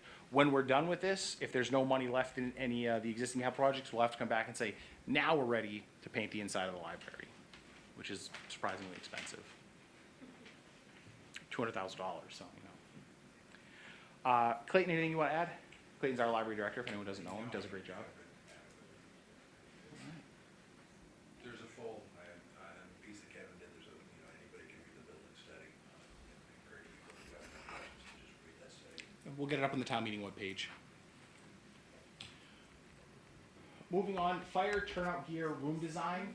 We are looking for design and engineering money to see if we can get our turnout gear off the apparatus floor. Unfortunately, at the time our building was designed, it was not the norm to have gear off the floor. The growth of PFAS in firefighting gear, as well as the growth of chemicals from exhaust systems and just from firefighters coming back from a fire. Their gear is one of the most dangerous items they use. And we usually think of firefighter gear as safety gear, and it is, but it's also very dangerous. So how we treat it, how we decontaminate it, and how we keep it away from other sources of contamination is critical. There's currently no PFAS-free gear on the market. As soon as there is, we'll be bringing forward new PPE. But consistent with most modern stations, we have to find a way to get our gear out of an area where it can be subject to a lot of the environmental and chemical harms that make the gear as dangerous as it is. I think everyone knows firefighters have a much higher rate of cancer than the general population. This would hopefully fund the design to hopefully look at coming back for a construction project of something right about here. Those are the reindeer, incidentally, that are up on the top of the building. So we haven't figured out where we're going to store them yet, but if we can get the gear off the apparatus floor, we'll deal with the reindeer. Tony, did you have a question? Yeah, I remember taking a tour of the fire department a couple of years ago. Where do they clean the gear, scrub the gear? It's sort of how'd you describe it, the back right? Yeah, we have a separate rooms for that, Yeah. for just the, gear washer itself. That's okay. And the gear dryers are on the back side of the building. We're sort of jammed in there. If we were to build the building today, more space. At the time, it was a kind of under crunch to get it done. We didn't want to take a lot of properties, and we didn't want to buy a lot of property, so they're very much jammed in there. But this is our station, and we're going to have to do what we can do to keep it going for another generation or two. All right. Bigger project is replacing engine one, or ladder one, I should say. This is our single ladder truck. We only have one. The unfortunate life cycle is coming to an end. The repairs on a truck, when it doesn't work, start to become incredibly cost prohibitive. It's not like your car where you maybe have $1,000 or $1,500 repair. It is not uncommon for something breaks on the engine and it's a $20,000 fix or a $30,000 fix. As the engine gets older, it's harder and harder to keep it operating in good standard. As the engine is down, because you can imagine a large ladder truck is not easy to fix, every day that it's down is a day we don't have the ladder available in town. I think everyone knows the ladder truck is essential because you need to be able to get up and over certain buildings to be able to place water on them. The truck is 12 years old. 15 years is the recommended replacement. Unfortunately, the construction timelines are pushing out 3+ years. So we don't want to run our ladder truck much beyond that, which is why we've moved it up to order the ladder truck now to make sure that we have it when its life cycle is coming to an end. Yep. Where do old ladder trucks go? That's a great question. Believe it or not, one year we actually gave a ladder truck to Argentina, and so, or maybe an old fire engine. I don't know if it was a ladder truck. Somehow we were able to get it to Argentina. Usually, if they're not sold for scrap, they'll end up going to a secondary market where it's not a reserve department, a volunteer department somewhere. They might buy it for a small amount of money, or you can trade it in if there's some value to it. But usually, they'll end up at an older department. We don't have any room here, but I once worked in a rural community that had 10 or 12 engines because they just had all the space to just keep sticking them back there, and they always had spare parts. But we'll get the best value for it if we can.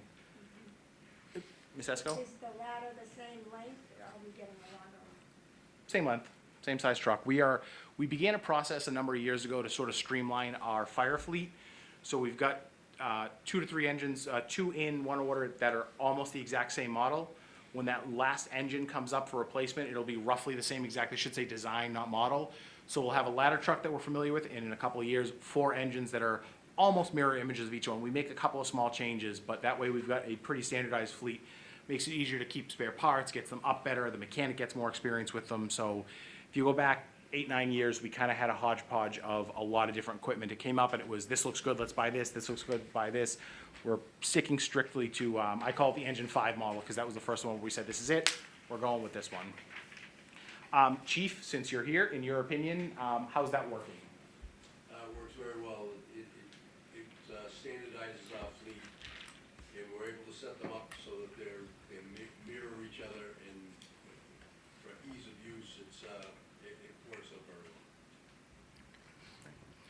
Questions on ladder truck? Yep. And it's tall enough to reach the tallest building in town. I know it was previously, but I don't know if it's gotten tall. I don't know that it could technically reach the top of the Caroline Tower. What's the top height? So the issue with the ladder truck, and the reason it's a 100-foot ladder truck is that, and what varies is not only the size of the building, but it all depends how close we can get to a building. So a lot of times, even from a street, sometimes it's hard to reach, more than a third story.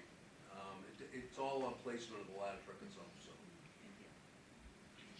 The tower at Town Hall, I think, is 130 feet. Somebody one year I did remember, wanted to amend the downtown zoning to keep heights down and said, no building downtown should be any higher than any other building downtown.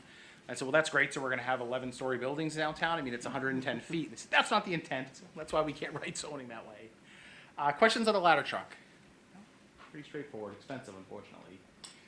Even more so expensive is an ambulance replacement. Ambulances, as you can see, are currently costing us more than $600,000. Since the closure of the hospital, we are beating up our ambulance fleet.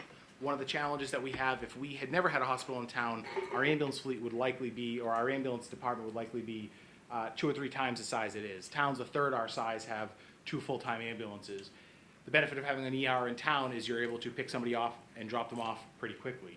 That also has a benefit with our equipment. We don't have to worry about the replacement and repair as much, because it's pretty easy to limp an ambulance along when you're only going a little bit of space in town. Now, unfortunately, having to go to Needham most days, and God forbid you have a critical care issue, you're going to Brockton or Boston. So the ambulance is unfortunately going to be getting replaced for a while on an accelerated schedule. Similar to the ladder truck, when an ambulance is down, it means we can't use it. We try to keep some spares. There's a regional ambulance that a bunch of towns maintain, but that's not really a solution because the ambulances have to work when we need them. Questions on the ambulance replacement? Yep. I have a loaded question for you, Tony.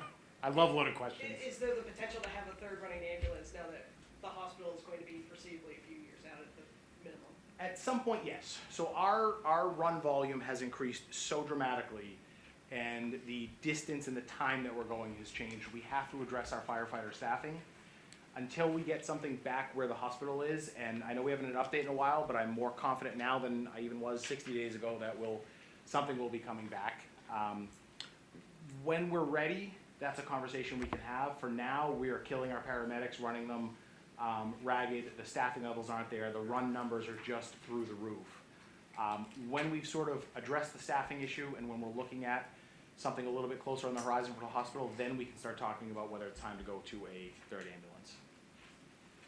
So it's just about trying to sequence it and find the money for everything. But great question. Yep, Mr. Greeley. Thank you. I was curious, just tying those things together, but is there a dollar amount out of that 650, let's say, is there a dollar amount that we could say X amount of that 650 is expedited because we don't have Norwood Hospital? And can that same thing be said about just outfitting the vehicle itself? Is there an expansion of onboard services, I'll call it, that we wouldn't have needed if we had a hospital? The short answer is no. We moved to a dual ALS system a couple years ago, which we were trying to do anyway for the ambulances. It's not necessarily the cost of outfitting them, it's how long we can get an ambulance to last. With the hospital here, you could go 5 years. At this point, we are beating them up that they shouldn't go more than probably 3 years. And realistically, we should be buying one a year and cycling out, and then one out of every 5 of those years, we probably wouldn't need to buy one. But we also are facing, not just us, but every city and town, long lead times on ambulances too. So it's not like 10, 15 years ago, you could pick up the phone and call one and it feels like it was an Amazon delivery practically. Now we get nervous because as our boxes get beat up and they get beat to heck, we need them there to work. So just to follow up, so. Sure. Again, just looking at that 650, if what you just said, not if it's true, but given that, is that dollar amount delta being fed over to the task force in a way that we could utilize that as another selling point / need? I see what you're saying, yeah. So I guess the way, we definitely can, the way to look at it, in 5 years, we'll be replacing 2 ambulances, we'd be replacing 4 ambulances versus maybe 2, call it $1 million over 5 years, directly in capital costs. Not counting fuel, not counting repairs, everything else. The direct capital cost of not having it here is a couple $100,000 a year. Now, the ambulance service does generate revenue. It generates north of $2.5 million a year in revenue. So in a lot of ways, it does pay for itself. We just treat that as a general fund revenue. Some towns segregate it into an ambulance enterprise fund. It's sort of 6 one way, half a dozen another way. We just treat it as a general fund revenue here in Norwood. Questions on the ambulance? All right, Hyper-V system replacement, which is 3 servers plus storage for town IT. Our system was purchased in 2014 for our server system and is being replaced, recommended to be replaced at $150,000. If Mr. Ferris is still on, I'm sure he has a very complicated question for me that I will not know the answer to, but I will find him the answer. Questions on our server replacement? All right, thank you. At some point, IT is probably the next area when funds are available that we should start moving into the budget to treat like rolling stock. We have a number of our smaller vehicles in the budget. At some point, these aren't really IT capital projects as much as it's similar to rolling stock, similar to police cruisers. We just need a certain amount every year to keep the system working, but all we're finding the money. This is the police taser replacement program. This was always a capital project in the past because we would sort of buy them at once. Now we buy them over a 5-year cycle. This is also something that would be eventually worked into the police operating budget, but it is just replacing a portion of our tasers in every year. When we get to the end of this 5-year program, we'll end up evaluating, do we want to continue doing it annually? Do we want to go to once every 5-year purchase? And tasers, as you know, are a great tool for officers. They reduce injury among both officers and individuals that they are interacting with. It's probably our most useful, less than lethal tool. Questions on tasers, taser replacement? Yeah. Sorry, math question. We have a 5-year lease on all units and obtained all new units in late '23. I think we extended the lease out, or 23 doesn't. Chief? No, it was $250,000 roughly to purchase all the tasers. It's on a lease program, so at the end of the lease, we actually own them. The problem is they become obsolete at that point because you almost have to treat them like a computer because they outdate them and then they stop supporting them. So we were originally 1 taser. This is taser 7. Taser 10's already out. So that's why the lease program is kind of, a lot of law enforcement is flipped over to that as opposed to buying them outright in one shot. Okay, so this is just a lease installment? It on is, what's and, already been- and the plan is that we know at the end of this lease period that we're gonna have to replace them, more than likely. If we get a year or 2 years where we can stick with the Taser 7, which is what we're carrying currently, that would be great. But Axon, the company that does it, is pretty aggressive at phasing them out and saying that they're no longer gonna support them. They stopped making the cartridges for them because they come out with the next latest, greatest item. So the first taser was a single shot. Our Taser 7s have 2 shots. Taser 10 actually has 5 shots. So you get more opportunity in case you don't have to flip cartridges, in case you have a miss or if somebody's wearing a heavy coat or something like that. So they do improve the technology, but it's also literally 50% of it is a computer where that starts to get outdated and you have to jump into the next one. Questions on tasers? Public Works projects coming up. The first one would be a proposed borrowing for sidewalk repair at $950,000. Many of you will know that we went through a 5-year period of about $2.5 million a year additional road money to try to get our roads generally up to a B grade. We are following that up with sidewalk replacements. This is the first year of a potential 3-year program to focus specifically on sidewalks in town. Questions on sidewalk replacement?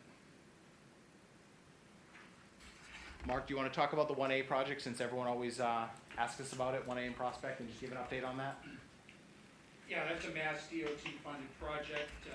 It's supposed to take 5 years, but it looks like it's gonna be finished up late spring next year, so that'll be 2.5, maybe 3 years of work down there. It was a safety project, Tony, that the town advocated for. It is a state highway. In the end, you'll have traffic signals on 1A at Prospect and Washington Street there. They're hoping those signals will be activated actually by the end of this year. But the road won't be completed until next late spring, early summer. So signals will be activated, you have pedestrian controls to cross the street safely, so it'll be a big improvement in that area. Questions on Mr. Hopcroft? Suppose we're gonna spend all this money on sidewalks, wouldn't it be a good idea to actually enforce the bylaw against parking on them? To look at the concrete sidewalks we did 3 to 5 years ago, they're all broken on the edges where people park on them. Not to mention the fact it puts pedestrians at risk. I agree. If you see people violating the bylaw and parking on the curb. It's not my job. No, you're right, but you can always call, you can always make a call. We have 150 miles of road. We can't have eyes on all 150 miles at all times. I would spend my entire time on the telephone. Tony, that's not my job. It's not the job of these people. We pay a lot of people to do that. And it's not these people. I agree, but you know what? We have 6 cops on duty at any given time in the most part. We can't be everywhere at all times. You can always call it in and we'll address it. If you have a neighborhood where it happens in particular. When you go by one, look at it. You can't tell me that a police officer driving in a car can't see a landscaping truck and a trailer blocking the sidewalk and not stop and take care of it. We'll make sure to speak to the police chief about it. Amy? Can I just ask, what makes you decide what sidewalks get asphalt versus, Granite curbing. So the granite curbing is limited mostly to in-town roads, so along Washington Street and roads that are immediately, not immediately, but just adjacent to it where they're a little bit denser. And then the further out, call them suburban roads, are not likely to get granite. The cost of granite is multiples of what that Cape Cod berm is. So it really depends on, picture Washington Street and most, but not all of the streets going off Washington Street. Mark, anything to add on that? Yeah, probably 80% of the sidewalks in town are asphalt, and if we approach a street and the sidewalks are asphalt and repairs can be made, without too much disruption, we'll just keep it asphalt. But if they're in bad condition, they should all come up, then we'll just put concrete back in their place. yeah, because I noticed, some of the side streets going from the high school down, it seemed like they did some concrete as opposed to asphalt. Which is great, I don't really care, I just was curious what made it you do one versus another. And a lot of them were already concrete anyways, Well, and that leads into it as well. Okay. Yeah. Questions on sidewalks? A replacement of truck 47. We do have money in the budget every year that goes towards regular DPW vehicle replacement, so that's mostly their fleet of pickup trucks and smaller vehicles. Our larger vehicles we bring forward as a capital project. This is a 2007 Sander that needs to be replaced as it's at the end of its life cycle. Questions? Route 1 water main improvement design, $500,000 from MWRA loan. Mark, since you're here, I will pass this off to you to explain to everyone. Yeah, this is another project the town advocated for starting back in 2008 to improve the intersection of Route 1 and University Ave. So it's taken a long time and it's coming to the top where the state will fund it with federal fund as well. The project itself will be about $25 million for the whole intersection improvements there. But the state, when they do a project like this one, all the utilities to upgrade their respective pipelines. And that's the main line coming in to Norwood for the water main that connects to the MWRA system, basically at the Westwood Town line. So this is for design funds to design a new water main through there.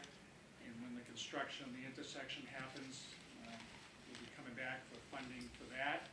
But the good thing is that'll be under the project for the intersection upgrade, so we'll have quite a bit of cost savings there with the state running the project and handling police details and general conditions for the contract and overseeing it. And, so this is for the design right now.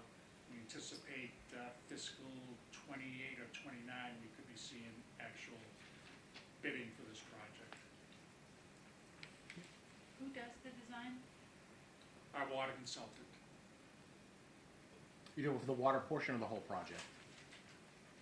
Fine, well, I wasn't really aware that there were two parts, so, but is it the same person who did the water main designs that happened behind the hospital as well, that they had to do for like the flooding concerns when they were still building that initially? Like, So is that, when could you we talk use about, the same design company to address all the water main issues?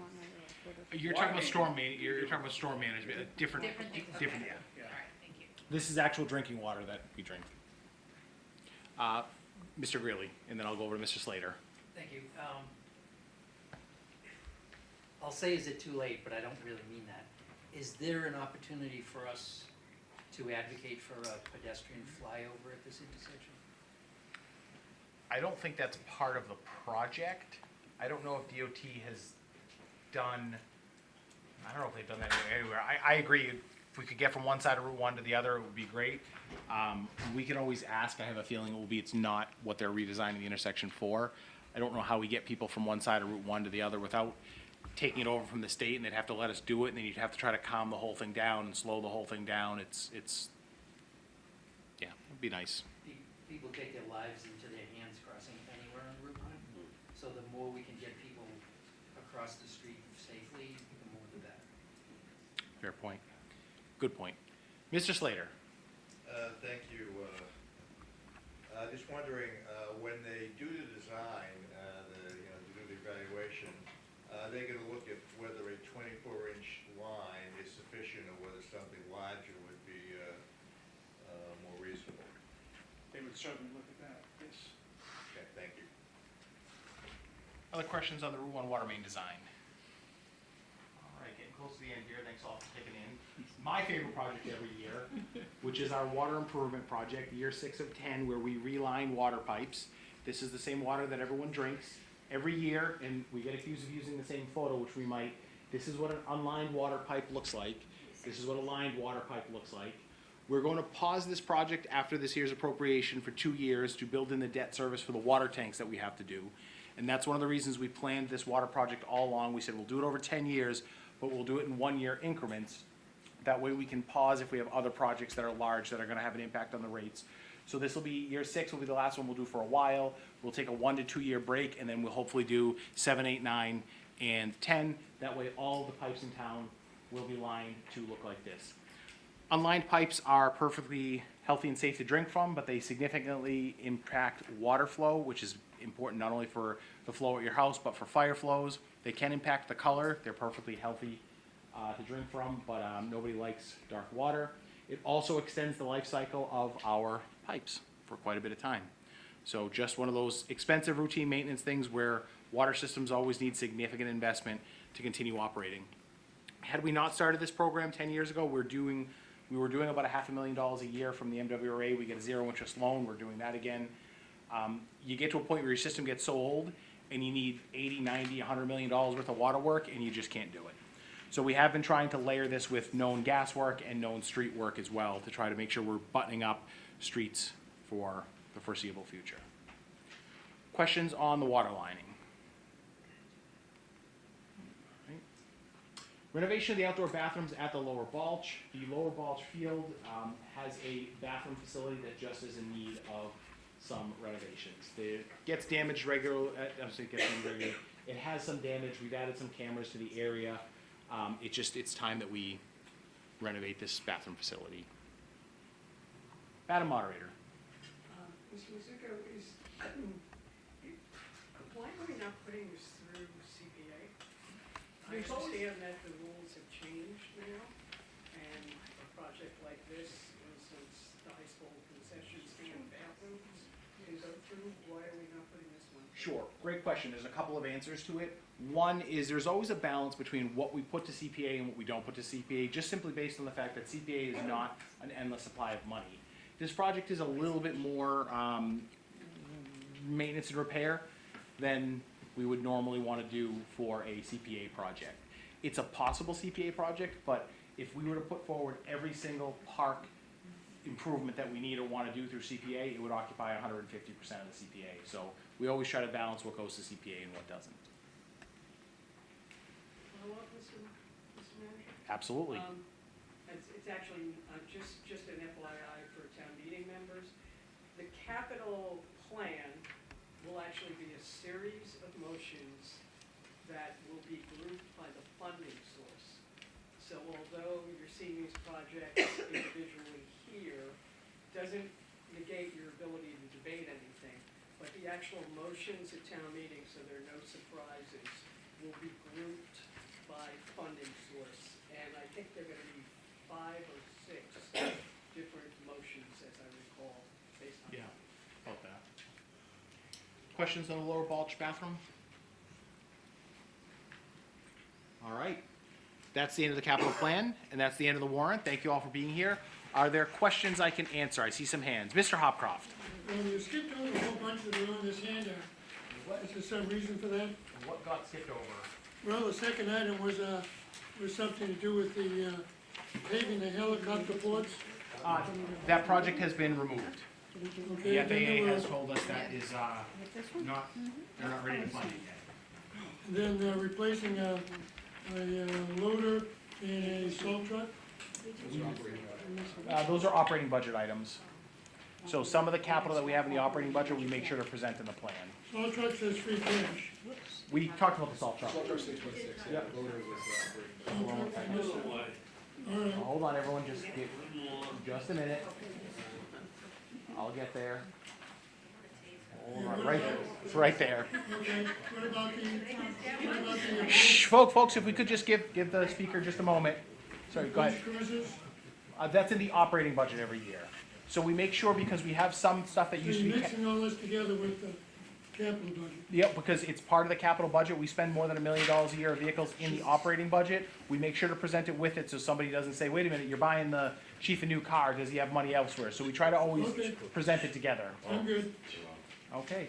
So can we ask clarifying questions then if we had questions about these cruisers? Oh, yeah, absolutely. Well, yes, but feel free to ask ahead of time. Can I ask now? Yes, absolutely. So I'm actually really curious. I hadn't noticed it before the last year or so, but I've noticed that recently police cruisers have tinted windows in the front of their cars that cannot be seen through. And I'm really curious why that is a feature that we are encouraging in our town where we cannot see the operator of a police cruiser. Sure, Chief, do you want to take that one? Yeah, the officers are in the car for a long period of time during the summertime. It gets very hot in there. When you're sitting in that car, you have that solar effect. That's one reason. Another reason is that we also have MDT computers that a lot of times have non-public information, so we don't want people being able to look in and see what we're looking at on the computer. And we also don't necessarily want to have people be able to see what the officer's doing at that time. And I don't mean that in a bad way, I just mean that you don't want necessarily the people to know which direction the officer's looking at, things like that, because it gives us an advantage. In other words, if you want. It's concerning for me. In what manner? I find it concerning that we cannot see into a police cruiser to the public servants that are serving our neighborhoods, right? Sure. I don't, when you say it gives us an advantage. Yeah, a safety over advantage, yeah, whom sure. and for what purpose, right? Because a lot of police officers get shot in their police cars. That's one reason. That's a very common scenario. So you want to be able to tell if the officer wants to be able to not be able to be seen specifically. Are they looking at me? Do they know what I'm doing? Do they not know what I'm doing? That sort of thing. Do we have updated to, suggest that these shootings have increased over time, or that it's happened in this area, or that we're more likely to have it. I just, So, to me, so, this is like there's a progression of secrecy around policing in the United States in general, Right, and I for don't me, think it's just a security issue. It's concerning for me, but that's sure, the like I secondary said, issue. there's a number of issues. Yeah. One is that the cars get very hot in the summertime, that's number one. There are safety issues. The issues in regards to our computer screens, you don't want necessarily somebody to be able to walk up into the police car and look into the car and see what's on the screen. So let's say an officer gets out of his car and the screen is up, all right, and your information was the last one he ran. We don't necessarily want people to be able to look in there and see what's in there. And does the tinting adhere to the current state laws around car window tinting, or is it greater than the amount that I would be allowed to have on my car? I think that it's legal tint as far as I think it's 35% is the amount that's allowed. Okay. So, yeah. So technically, I could drive a car through town that you couldn't see the windows? Sure, Okay. I have a personal car that has tinted on the Okay. windows, but there's darker, and I'd have to check exactly what they tint them at, because they come from the police factory from us. That's how they come. I don't know if they're 35% or more, and I'm not 100% sure. I'm pretty sure police cars are exempt as well. Okay. All right, thank you, I appreciate the answers. Okay, yep, no worries, and I'm happy to talk about it further if you want to have more discussion. Okay, thank you. Yep. The chair of the Finance Commission has been trying to get my attention for the last moment. I will turn the floor over to her. Just so everyone knows, your pink sheet should be in your mailboxes, God willing, by Friday. We have a meeting tomorrow at noon that we will discuss the funding sources for both the capital outlay and the land purchases, and those should be decided tomorrow, and hopefully everything will go out on Wednesday. So, provided the U.S. Postal Service gets it to you, which sometimes can be a challenge, it will be there. All right, thank you, everyone. Thank you for putting the time in, for volunteering. We'll have this recording out in the next day or so to town meeting members. And please, any questions, email the manager's office or any town executives. Thank you, everyone who joined us online.